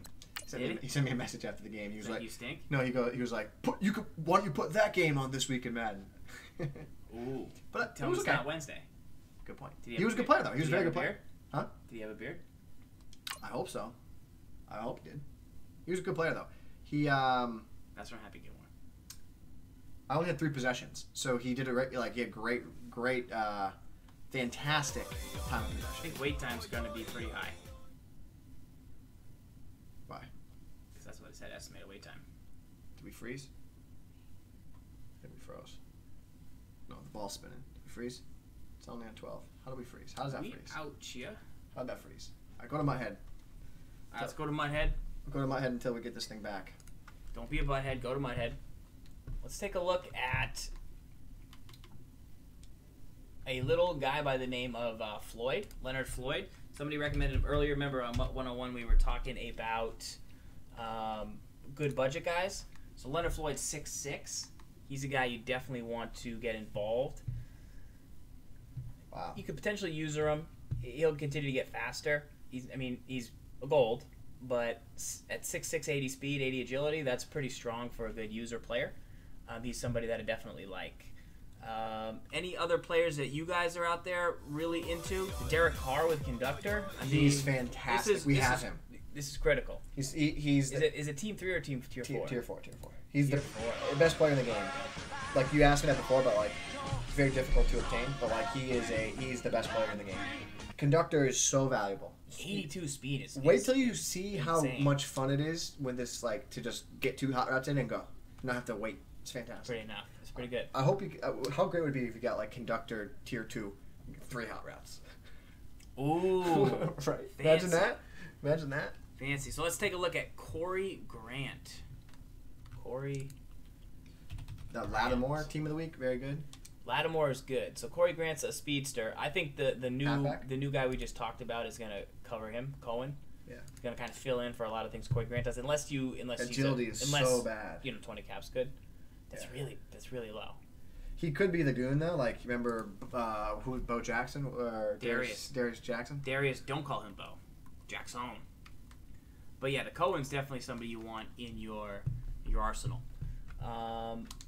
Guys, remember, please follow the channel if you haven't yet. I know I saw a lot of good alerts fly in tonight. So thank you for joining the ZFarls Hit Stick Club. I appreciate it. Thank you for joining the S. Gibbs Stinks Club. I'll even pop on alert box for a couple seconds while somebody signs up. If you follow the channel, you'll see me hit sticking ZFarls, Snowman ZFarls. Please someone follow.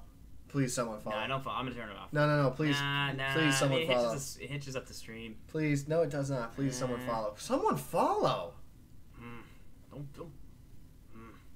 It's probably a little delayed, right? Wow, no one will follow. Wow. Nah, Welcome man. to these processes. I am man of the people. Someone made that command. I'm man of the people. I don't even own electricity. I am a man of. There it is. Oh, King Colton hit stick. King Look at that. Colton, Wait, leave it. nothing. How good is that? How good is that? King Colton. That's so good. I was gonna change it. I was in a bring up the TWIM logo at the bottom. Right. Yep. Thank you. Boom. Thanks. Does that cover too much though? No. Just enough. Just the right amount. It's good. Yeah. You okay? Yeah. People aren't following because they're Team Forest. Cal Cruel, that's my guy. No. Yeah. All right. Okay. Are you Chick Liddell, oldie but Chick Liddell's Beast. back? Southern. Wow. Yes, but look at Cohen and look at there's a couple other guys out there. No, oh, I have God. no. Now you have to play. Now you have to play for real. I can't. I don't have my playbook. Well, that's an excuse. Oh man! No! Team matchup as you get a peek at some of the big players in today's game. Come And on, you man! player in today's game as well. Let's get the party Who are those started. players? No! Who are those players? My hands are sweating. I'm hot. I'm bothered. I'm hot and bothered. All right, let's focus. Do you want a different chair? Can I sit there? I need to sit there. I'm gonna sit there. No. I might need a different chair. Yeah. Let's get you this one. Let's get you some water. Okay. Let's get you a towel. Can you give me that real chair? Yeah. Oh my god. Oh my god. This is not good. Now Can you coach me? Mr. White. Why? Underway from Santa Clara. This is fielded a couple yards deep. It's a pretty good return here as we get it up to the 29-yard line. Why? I've only run this offense like Mr. White.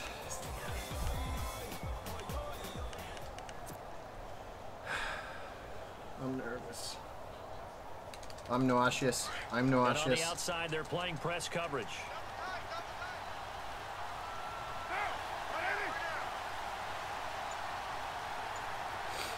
And the slot man goes in motion left. On the ground, this is Johnson. And he'll lose yardage here, going down back at the 28. It's a loss of a yard there, and now second down. Aaron Donald's secret, if there is one, to his play, his ability to contort his body in such a way that you can't get a good, clean block on it. He slides through holes and slides past blockers and makes plays just as we saw there. Carr going to throw. Quickly to Gronkowski. That's caught. And they'll take him down at the 31-yard line. That throw good for only a couple. It brings up third down. I think defensively you're okay with that. Here in the first quarter, he's going to get some catches, but they rallied to him quickly. And that's what you count on, and I like what you just said. First quarter, can you do it all game long? They catch it, you tackle it, they go down on the spot. Because when you're able to do that and you don't give up big chunks of yardage after the catch, now you put the offense in a position where every series they have to work hard to pick up first downs, and you tend to stall them out when you do that.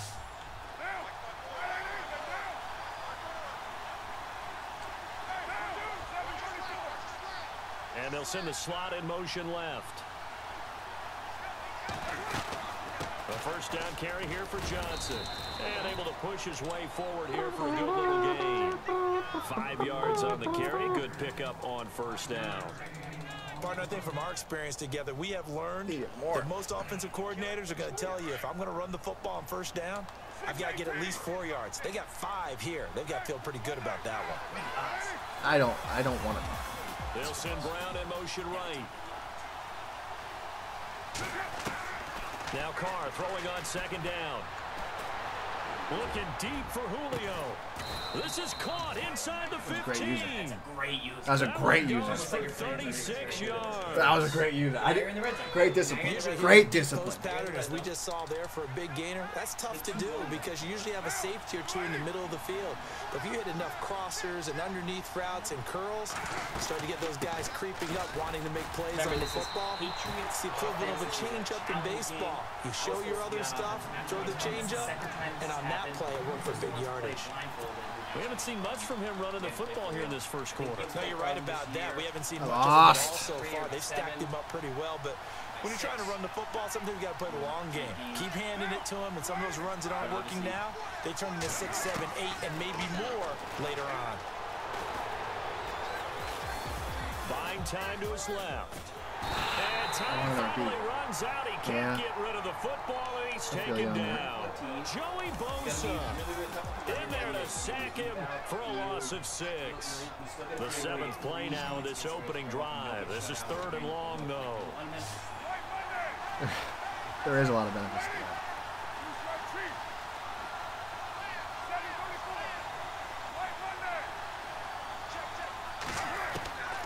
From the gun, it's Carr. He gets it into the hands of Gronkowski. Complete. Right. And he played. He brought the house there. That's I gotta tell him that. He wasn't the primary target, but I think it was almost like a check down situation, wasn't it? Yeah, hoping he can break some tackles. I gotta tell him that. He couldn't do it. Linebacker is down more. And hope he can scatter some bodies, unable to get it done. So they come into enemy territory. Nice drive to start the game, but they probably wanted 6. They only got 3. I agree with you totally. That's the expectation. When you get the ball and you start moving it and you're rolling, you think you're going to end up in the end zone. But they should be happy with the 3. A good way to get things going here in this game. This will be taken short. And they're going to wind up with pretty good starting field position as they get it up past the 35. He runs Carolina off. Yeah. Played him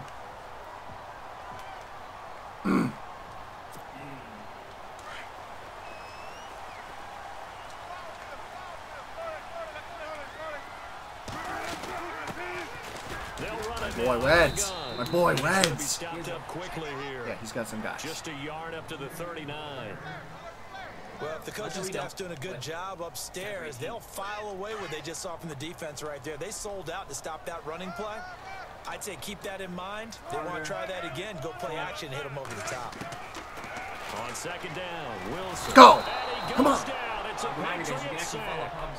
Well, that play Yeah, was follow. the very Go follow the definition of movement, fast, baby. Go quick, follow and the in a movement. hurry. Suddenly, he was there. In a blink of an eye, that happened fast and a Did he? big sack. His top prob against top competition. It's fantastic. Yeah. Good stuff. He does post his whole lineup, so you can see who he's using. So it's third and long, and defensively, not a real surprise. They're in the dime. Trips to the left.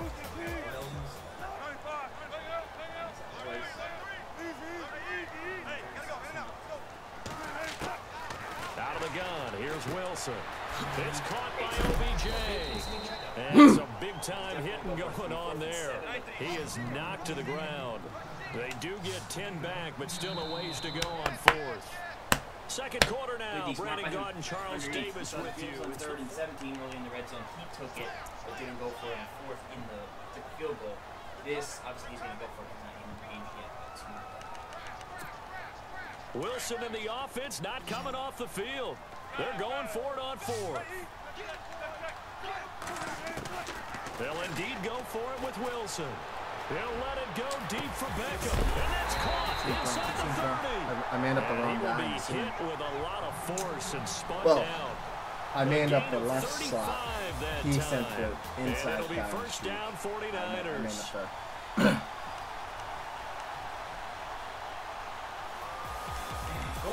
Go retweet this tweet, please. If you're in the chat, you're watching. This is a big game. This doesn't happen all the time. This is a once-a-year thing. Let's go. We don't even have power. Let's go. First carry now for the backup, LaShawn McCoy. Give him 5 on the carry there, and it'll be second down. And there's a run to be happy with. Good, solid yardage. He'll take that anytime you hand the ball to a back.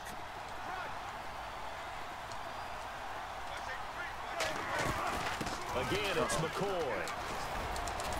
Busting free at the 10. I blitzed Into the end zone. It's a 49er touchdown. No, LaShawn I McCoy must not have blitzed him. scampering home from 19 yards out. And the Niners are able to cash in for 6. I gotta And against this is some up and marginal good to guy. make it 7-3.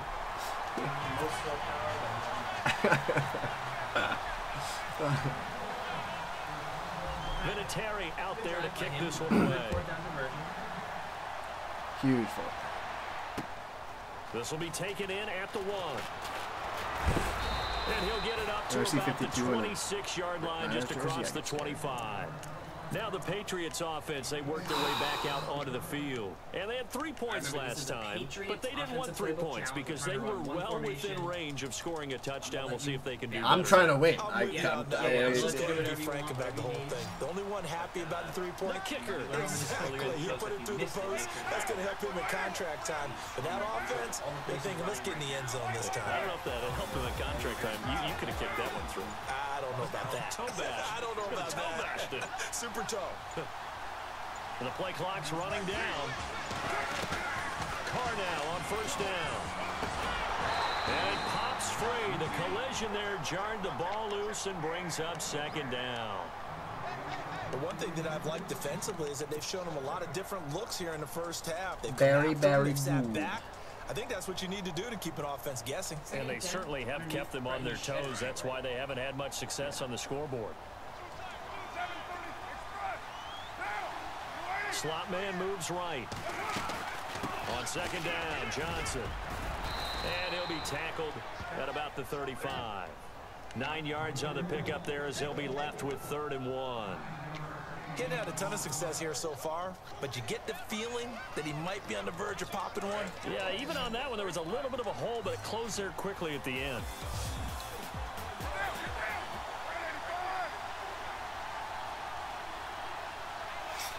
Don't want that. I'll tell you what, I don't want that. Motion left. They'll try and run for it. Here's Johnson. No gain there on the play, and that's going to leave him with a 4th down. I know it's the first half, but it's still hard to curb the enthusiasm for that stop. 3rd and 1, and the offense can't get there. The defensive team has got to feel very good about themselves. Great job out-leveraging the offense. Here we go with Johnson. I'm sure he got there. Did they stop him? They did. So certainly an interesting I still think I can get 1 yard, but and that will force a turnover on downs. And they'll start this drive with very good field position. Throwing now, Wilson on 1st down. Flushed out right. He's got his tight end on the corner route. It's complete. He got 29 yards that time.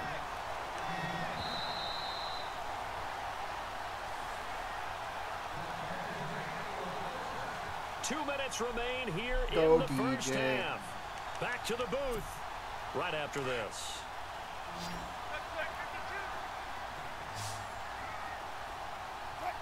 So the offense has it 6-yard line, 1st and goal. And he's going to take it in. Touchdown, San Francisco. Oh, that would be on YouTube. LaShawn McCoy with his 2nd touchdown here in this first half. And the 49ers had 6 to their lead. Oh, man, that was a cut. That was a great cut. And this one's right through to make it a 14-3 ball game.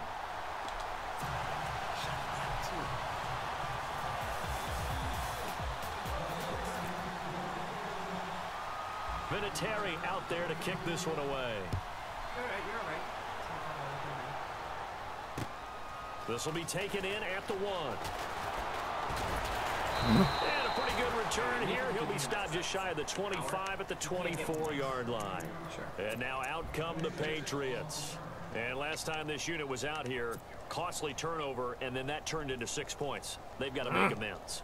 And how many times have we sat in meetings with coaches and they use the term complementary football?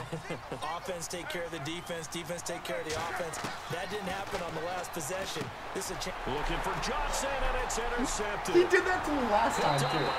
He did that. Anthony Barr, and into the end zone. I could do A that. 6 for the 49er D as they score the touchdown. Short throw, pick 6 right there. Those linebackers. Now we're in trouble. They love when those short throws come and those eyes get real wide. Now we're in trouble. How about the anticipation now we're on in the trouble. play? Reading, reacting, and then the ability to catch the football That was a Todd. and take it in the opposite direction.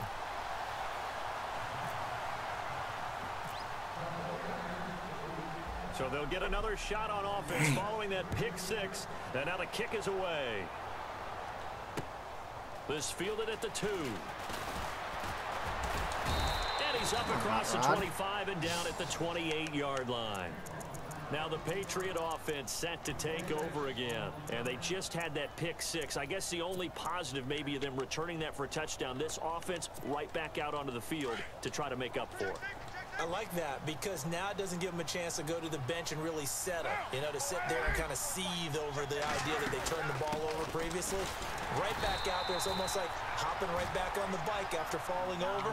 See if they can get the ball moving again. Yeah, we'll see if they can do it here. Just a yard on the pickup there, and it'll bring up a 2nd and 9.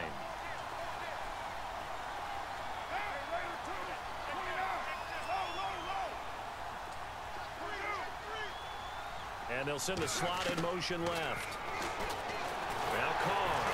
And he will not get away from the pressure here. Carr taken down. I wanted to. They're going to need to get up and set in a hurry. Great job defensively. I think he was trying to go through his progressions, find someone to get rid of the football. Before he knew it, he was on his back. So that just brings us right back to what you said in the beginning. A great job defensively. Nowhere to go with the football. That led to the sack. On 3rd and long, it's Carr. A bullet throw, but incomplete. Brandon looked like he had his hands on it for a moment, but let's face it, that was going to be a tough catch all the way because of the presence of the defense right there as he was trying to haul it in. Yeah, nice job to force the incompletion. Here's Thomas Morstead on now to punt it away on 4th down. You got a good punt? Good punt game?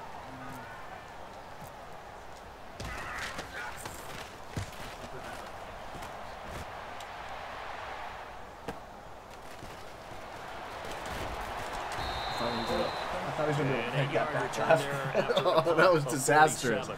That was And the Niners are going disastrous. offense, 1st and 10. And San Francisco gets set to go here. They have been red hot, sometimes white hot here in this first half. They're just looking to add to that total right now. And this has to serve as a reminder to myself because so many times I get wrapped up in the play calling, how they've sequenced things, how it's run. But you know, at the end of the day, it's still execution. Those guys out on the field, and right now they are locked in. They're really good this year. They're really good. They're a great compliment to the Here as house. we get ready to approach halftime.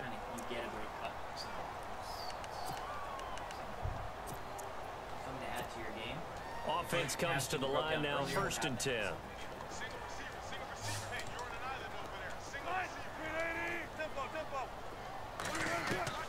From the shotgun, Wilson. He couldn't quite hold it. Got hit. Ball pops out, incomplete. It's a lot of contact going on there, and in the end, unable to keep two hands on the football and bring it into his body. Everything looked pretty good until the finish. 10 yards still left on 2nd down.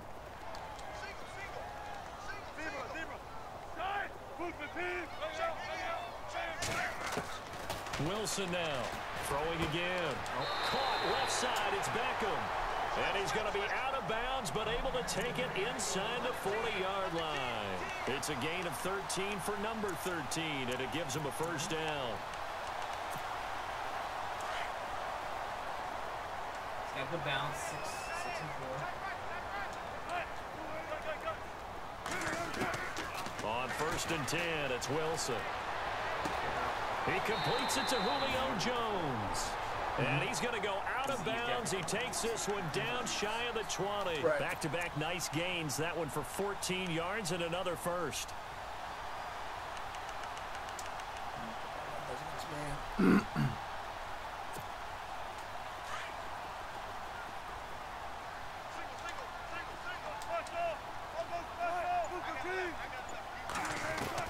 On 1st down, Wilson. Weddle. And it's complete. Did he pass the In ball? the end zone, touchdown 49ers. Tony Gonzalez as the first half is winding down. And the 49ers add on to their lead. Sometimes man's easy.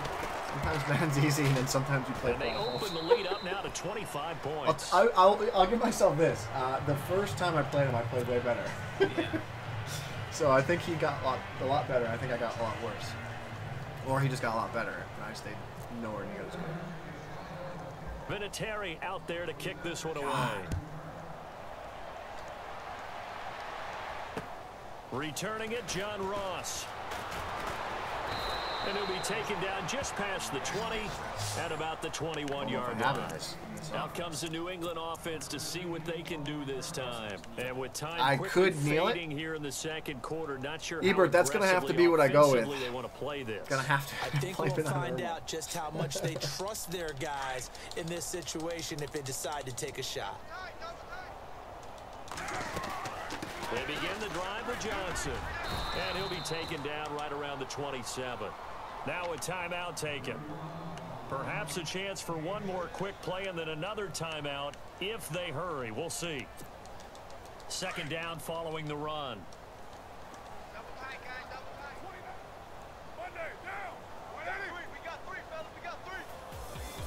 The slot man in motion right. Carr to throw on 2nd down. And down he goes. The 49ers. We'll take it into the half. We'll take it into the half. That's that Tampa 2. First half in the books. You're watching the NFL on EA Sports. Welcome back. Halftime over. We are ready for quarter number 3 alongside Charles Davis. I'm Brandon Gordon. That doesn't help. That doesn't help. Both teams appear ready for the fight ahead, and we resume action here in quarter number 3. This will be taken very short, and they're going to wind up with pretty good starting field position as they get it up past the 35. He does like Here comes the 49ers offensive unit as they'll have it first to begin this 3rd quarter. They built a good first half lead. Now they have a chance to add on to it. And what I'm thinking is that the offensive staff, I did win the first quarter. The entire halftime right? just working with them on here's what we think they're going to do to attack us in the second half. Nice first half that we've had, guys, but be prepared for some change-ups. We're going to see them when we kick it off in the second half. See how they handle any adjustments that might be made defensively. And he is out of bounds on the other side of midfield. A good gain of 14 there to move the chains. I know they don't like to hear it when they get to a certain age, but then you have to start to use your skills, your wiles, right? Your mind to beat guys to the football, and getting your toes tapped in bounds definitely qualifies as that, doesn't it? The veteran showing he still has the agility. They're looking for his tight end on the corner. It's complete. And he gets it inside the 35 and just shy of the 30. He goes for 18 there as the drive will continue.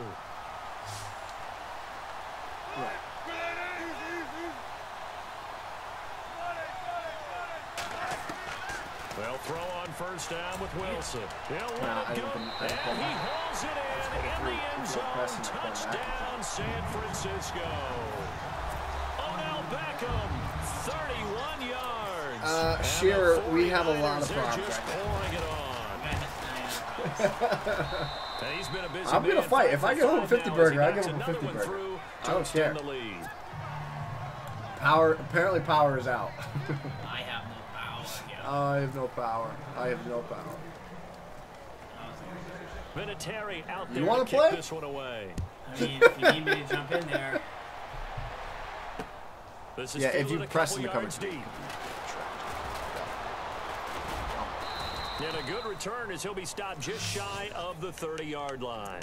Here comes the Patriots offensive unit. They'll have it first here to begin the third quarter. They trail offense, first time to touch the ball in quarter 3, and we'll see what they can do. And I can't wait to see what they have planned. I do wish I had teams to start a half. I said that. I said, can I these are the sequence of plays we want to run. These things worked well for us. But sometimes they throw in that big chunk play right away. Shocker. Try and get after them early and try and create a big play to give themselves some momentum. See what they have up their sleeve. That's going to go as a loss of a yard, and it'll be second down. Well, I know it goes against the instincts of the person catching the ball because all you're ever taught is catch the football, don't drop it. But drop it there. Yeah, in that situation, dropping it would have been better. End up losing yardage, even though they completed the pass. As good as a sack. Yeah, how about that? Although they won't get the same credit for it, and it won't help them at contract I might need time. FEMA for this game.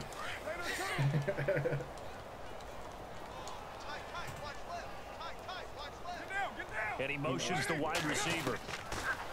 On first down, Carr. Stem on that. Stem on that vertical, man. Loose and brings up second down. My high school coach John Ford used to say all the time, if you're in a bad situation, laddie, don't compound it with a bad decision as well. And I think that's what we just saw there. Harassed in the pocket, and he throws into double coverage anyway. He called you laddie? He called me laddie, and that was the nicest thing he called me. Carl try it again on second down. And the Niners get there and bring him down. The amount of sacks that they've absorbed in this game is absolutely extraordinary. Let's just face it. This offensive line, flat out, cannot handle this pass rush. It's been demonstrated time and time again. New England on third down. They've only converted once in 4 tries. This will be 3rd and 19. Shotgun now for Carr.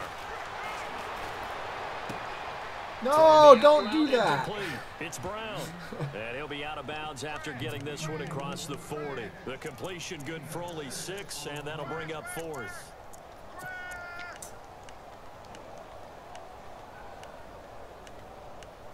You need the backbreaker. You need the backbreaker out here. Stuff. Still just the third quarter, but they've got to make something happen. I think they know that. They're going for it on 4th.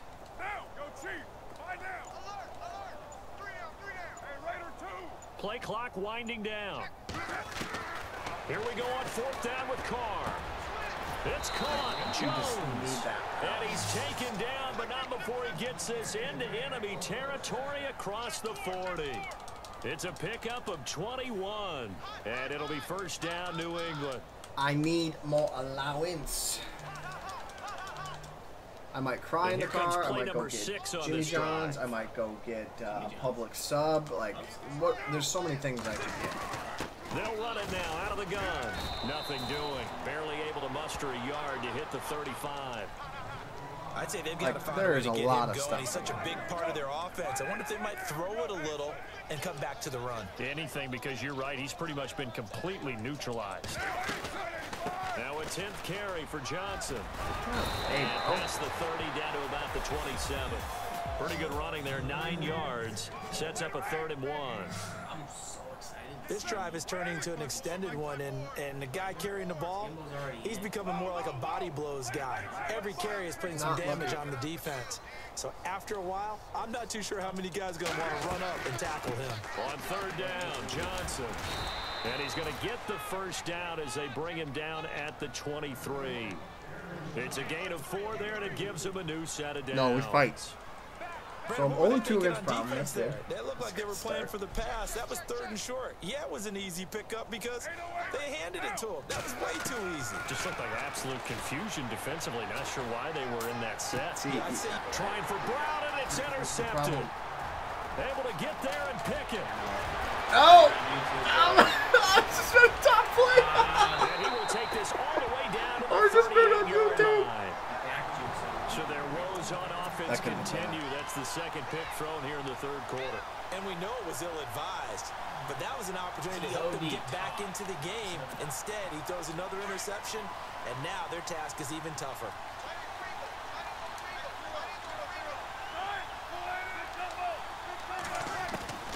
After the interception, here's Wilson. Oh, the ball comes out on the hit, but they'll say it's incomplete. Pressure, and that's certainly going to be a key to this game going forward. And that time, they were able to get in there and influence the throw. And remember, quarterbacks got to get rid of it. They don't have the tuck rule that they can fall back on anymore. They'll run it now out of the gun. And some room to maneuver. Fumble. And they'll get this one down to about the 20-yard line. They got 18 yards out of that one. It gets them a new set. Well, no, that's my excuse is to say you got 50 burgers. Well, he does it at a high level, doesn't he? Because when I watch him, I think of his vision. What do you say? Straight ahead, peripheral. Also has that sense of where holes are going to be before they actually open. I think that helps set him apart from many of the other backs in the league. And it's complete. In the end zone, touchdown 49ers. Odell Beckham with now his 2nd touchdown of this 3rd quarter. Red was net minus -43. On defense leads to 6 points. And the lead grows even larger here in the 3rd quarter. Back now here in Santa Clara. And this is a blowout so far. Oh, thanks. You barely got him. Very one-sided affair. If you got a blowout going. Vinatieri out there to kick this one away. Not any good. You know why that perfect? This fielded at the 2. And a nice return sets him up pretty good here at the 30-yard line. So the Patriots coming out now. And there are parts of their last drive they'd like to emulate. And, of course, they'd like to forget the ending, the interception. Yeah, I would like to forget it. But they did put together, Charles, right. a nice sustained drive to get him down the field. Yeah, and unfortunately for them, the only thing that matters is part 2, right? Because once they threw the interception and finished off the drive, that does them no good to go back and say, well, you know, we had a good one going. Finish things off. That's the only way you can get it done. Money drive. This is my money drive. This is my money drive. Trying to shake off the interception. He'll look to throw. And the ball is knocked out. And now it's scooped up by the 49ers. And he's going to take this one to the 37-yard line. And with that kind of a deficit, you can't afford to make any kind of mistakes. But it's been pretty symptomatic of what we've seen in the game with them, isn't it? Down this big in the 4th quarter. You'd say an afternoon to forget, absolutely. And a great spot to start this drive from here.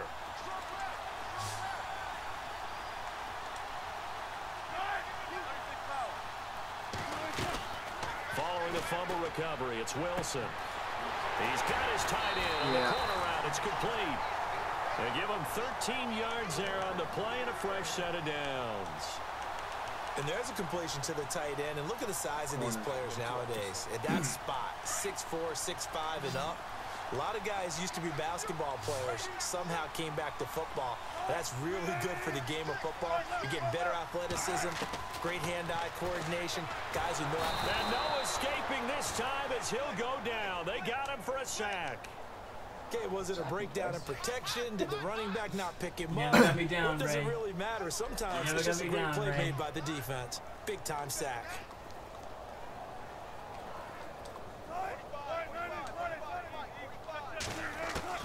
Now Wilson on second down. He's going to look deep down the field. And he hauls it in the end zone. He's going to go for 2. He has to go for 2. He has to go for 2. 33 yards. And the forced fumble defensively leads to 6 points for the Niners. He has to.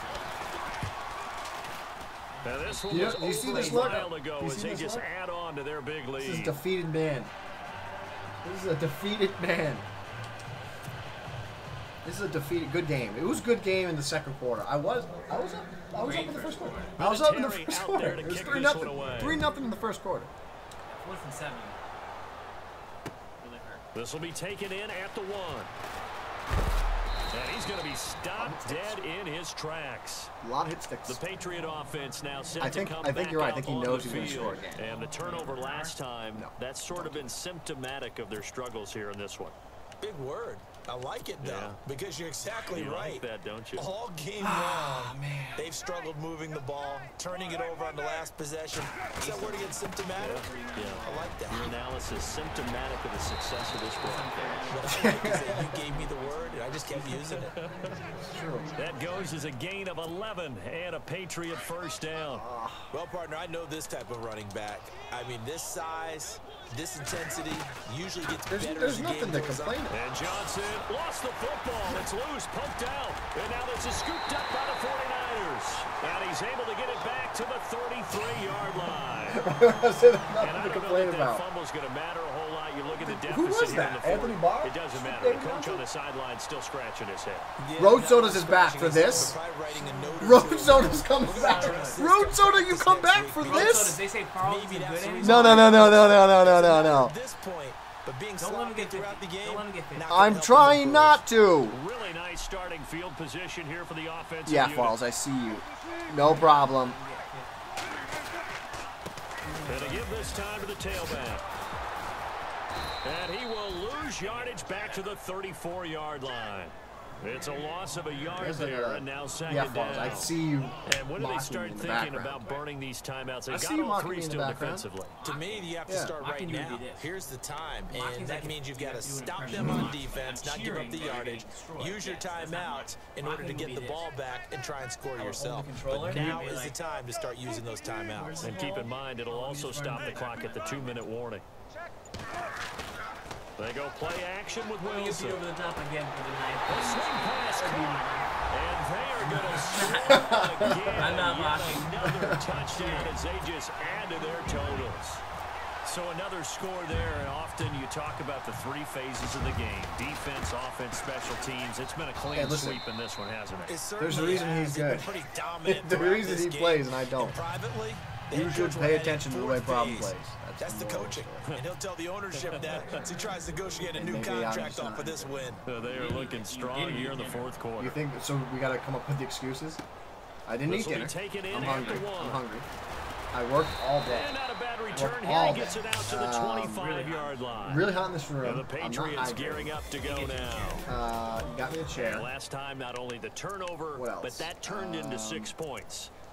They got to make up for that here. We just had a We always hear hurricane. about empty possessions, My emotional but levels some are are really worse low. than others. You can Thought I have was an gonna empty die possession, for a pump the ball away, get yourself set to play defense. But when you turn it Well, over, it changes momentum, and when they take it What's down, another- punch it in on you, that's a bad possession all the way around. Yeah, but you're hungry to get back out there, aren't I you? don't have my You better playbook. be, Should that be the number one? otherwise, It's going to be a long day for you.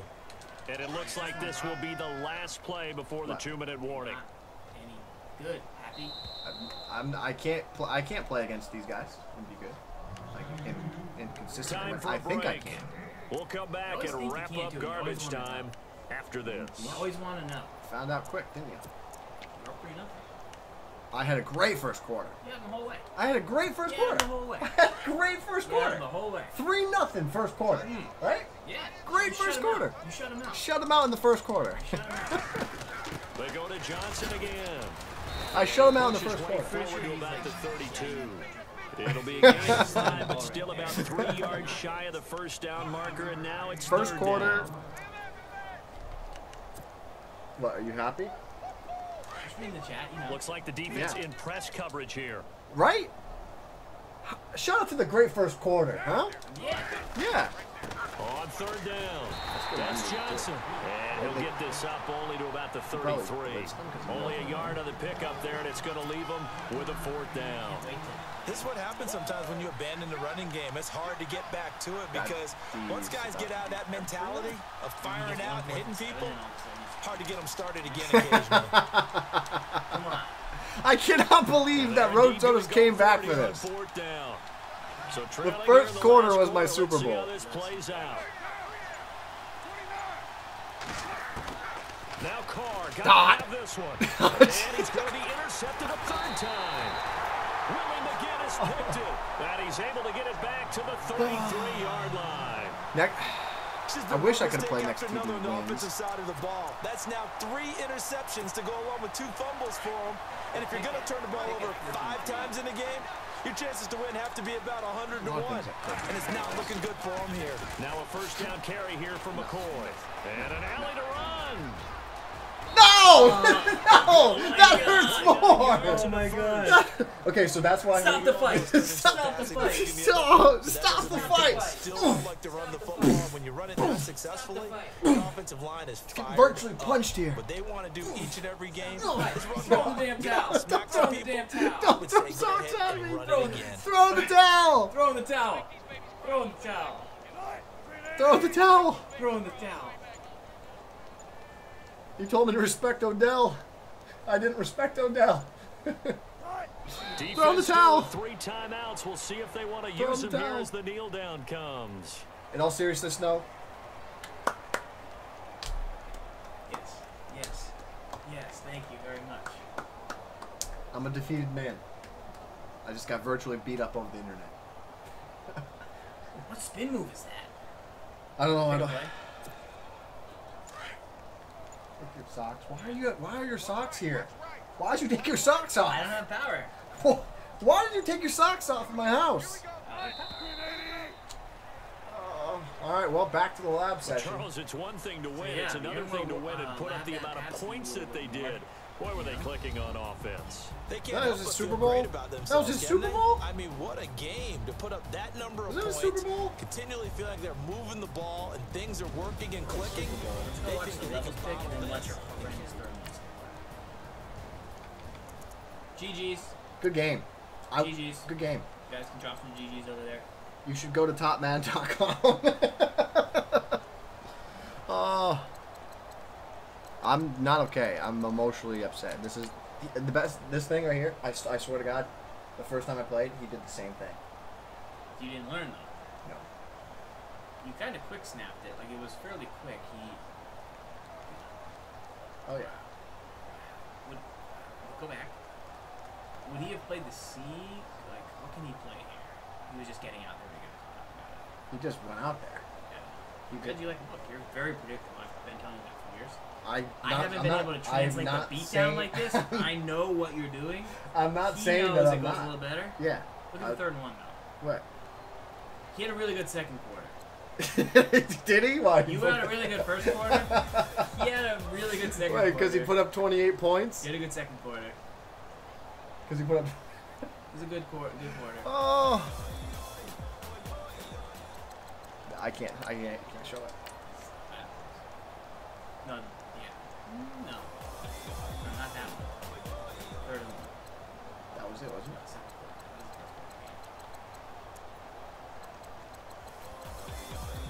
That. That.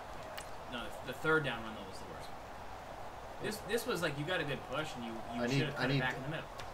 No, I can't because his user's right To there. get 1 yard. With bar. His user's right there with bar. Yeah, you There's get nowhere him to by go. 61. You get a yard there. The third one was. Fine, just That's, Yeah. So I played a good first quarter, played terrible second, third, and fourth quarter. Hey, you won the first quarter. You know? I'll have to hang my hat on that. I won the first quarter. Never got me down, Ray. Never got me down. All right, guys. Shout out to Oh Rob. my God! Look at that line. I gotta take a picture of that. Oh, let me get. I'm gonna tweet that myself. Hey man, Oh my God. in the first quarter. Oh my God. Oh my God. Oh my God. Help me, Mr. White. All right, guys. I gotta go. Until next time. I gotta go take a shower. Lock up. Do something. The Irma game. The Irma game. Alright. See you guys. Follow the channel. Lock up. See you next week, next Wednesday. All right, guys. R.I.P. See ya.